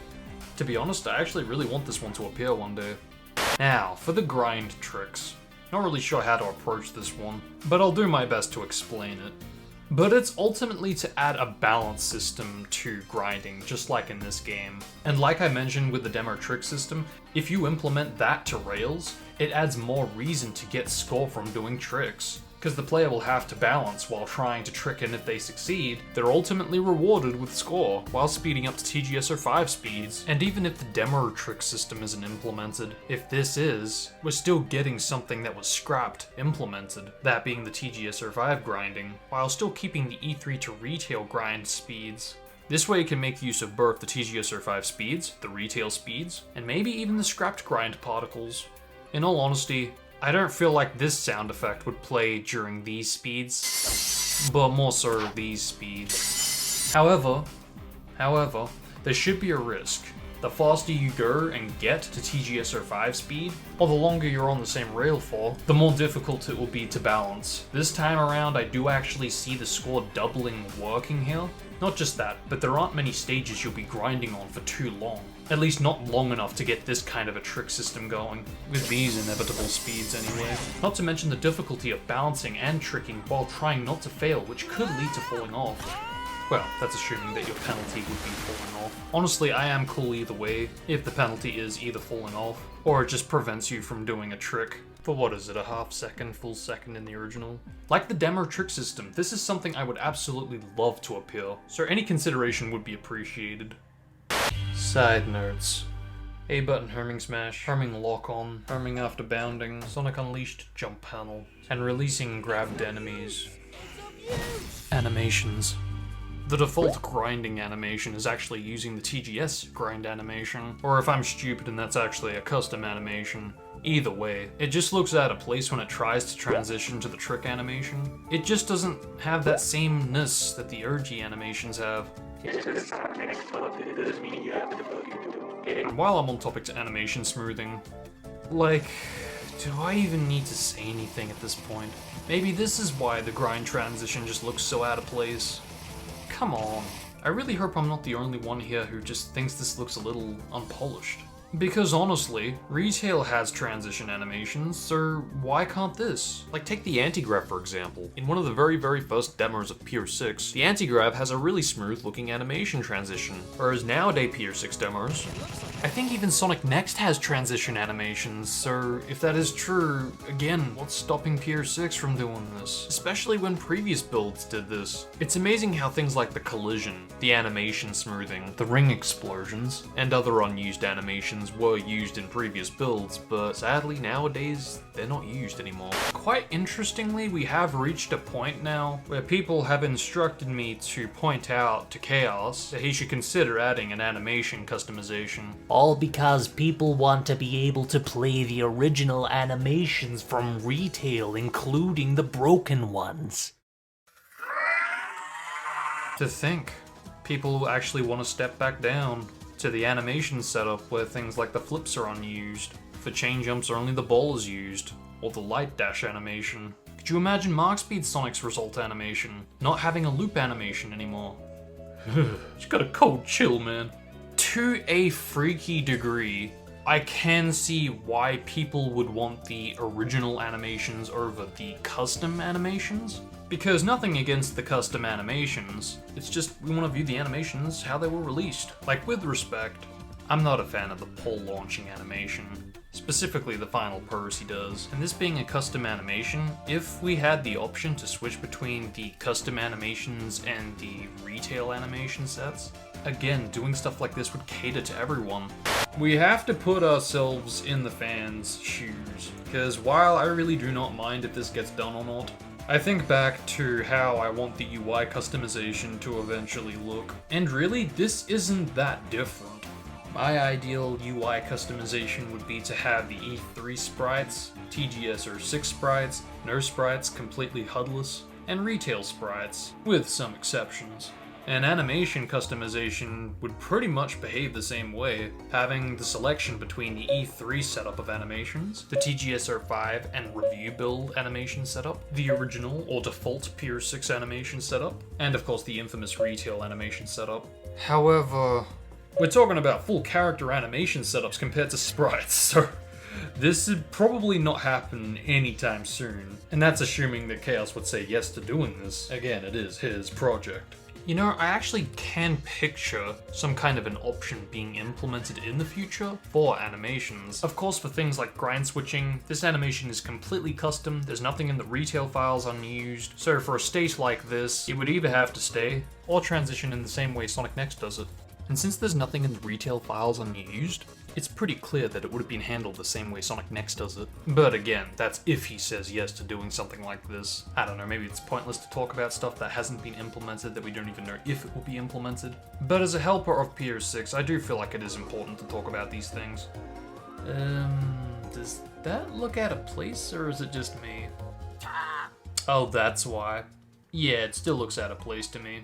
Minor detail, and fun fact, but the homing recovery animation was actually meant to transition to the fall animation. Interestingly, Sonic Next has gone ahead and actually implemented this already. Pier 6 on the other hand, not so much. I don't know, I always got the impression that the homing recovery animations looked like they were about to transition to a different looping animation, but never did. So whether there are custom animations that it transitions to, or it does actually transition to the full animation, I really don't mind. But I do feel like some kind of an animation could be in place there. And if it's not clear, everyone that has a homing attack would have used this same formula of transitioning from a recovery animation to the full animation. And well, in retail some do. So at this point, who knows? Only time will tell. And while this is slightly on topic to animation, I do feel like for a future release, the hint rings could have that kind of animation that the E3 Demo's hint rings have.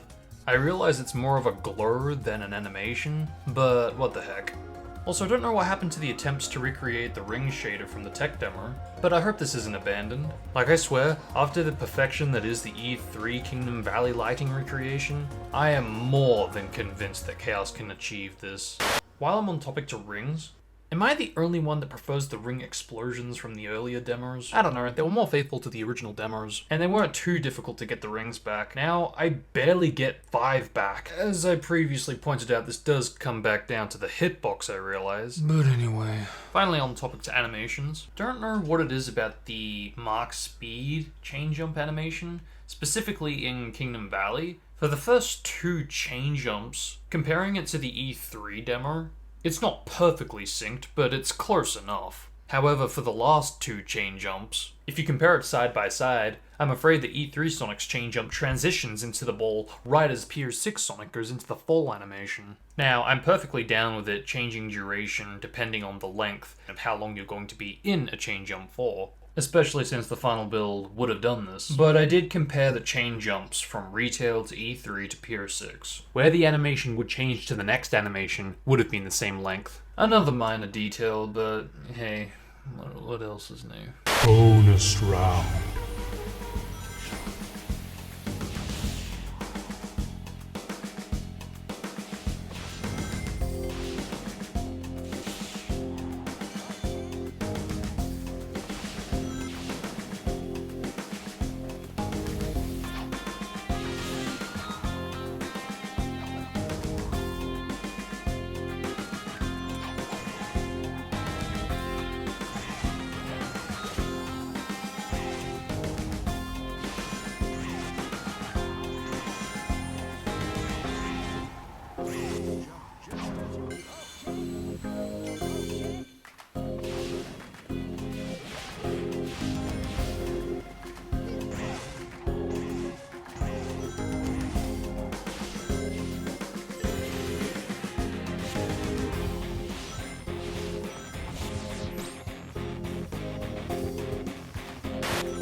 conclusion. Wow, we made it. If somehow you're here from the start, honestly, I applaud you. Thank you for listening to everything I had to say. So I guess my overall thoughts in regards to Demo 3 is that all around, it is an amazing demo. I said it before, but I really am grateful to be a part of Pure 6 and its journey. I'm looking forward to seeing what's in store for Shadow for Demo 4. Now, realistically, can we even call this a demo anymore? The E3 demo consisted of 2 stages and 2 characters, 3 areas if you include the 2 sections for Sonic. The TGS 06 demo consisted of 1 stage and 3 characters, all 3 hedgehogs. And like the E3 demo, it has 3 areas. Rip that Mark Speed section making an appearance. Even the Tech demo and the Xbox Live Arcade demo, it's still the first section of 2 demos that were available at conventions. But really, all we got was almost the entirety of Kingdom Valley, Sonic Shadow Silver, a taste of Crisis City, but overall, a 1-stage demonstration. At the time of this video, even Sonic Next still sticks to this same formula. From the get-go, Pure 6 consisted of 2 stages. For characters, Sonic, Tails, and Silver. Now, we have all 10 stages, and over a quarter of all the characters in 06. Sonic, Mark Speed Sonic, Sonic with Elise, Snowboard Sonic, Tails, Knuckles, Silver, almost Shadow. Like, actually, I don't even think we can call this a demonstration anymore, but rather something like Pure 6 Build 3, or Pure 6 Whip 3. But yeah, anyway, I really enjoyed Demo 3. I enjoyed 1 and 2, so I knew going into this I would enjoy equally as much, if not more. And I got more than more. Seriously though, despite the negatives and nitpicks I have, we have to remember that this is still a huge work in progress, as it says as you boot the game up.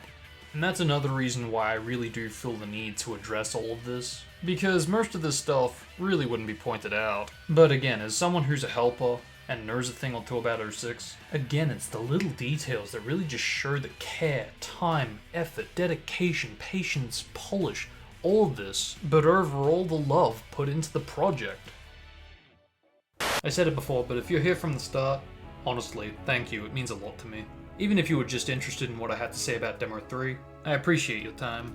So whether you love Pure 6, or wasn't a fan of some of the decisions made, likewise the decisions I would have made, I hope you guys can at least come to respect my point of view on Pure 6.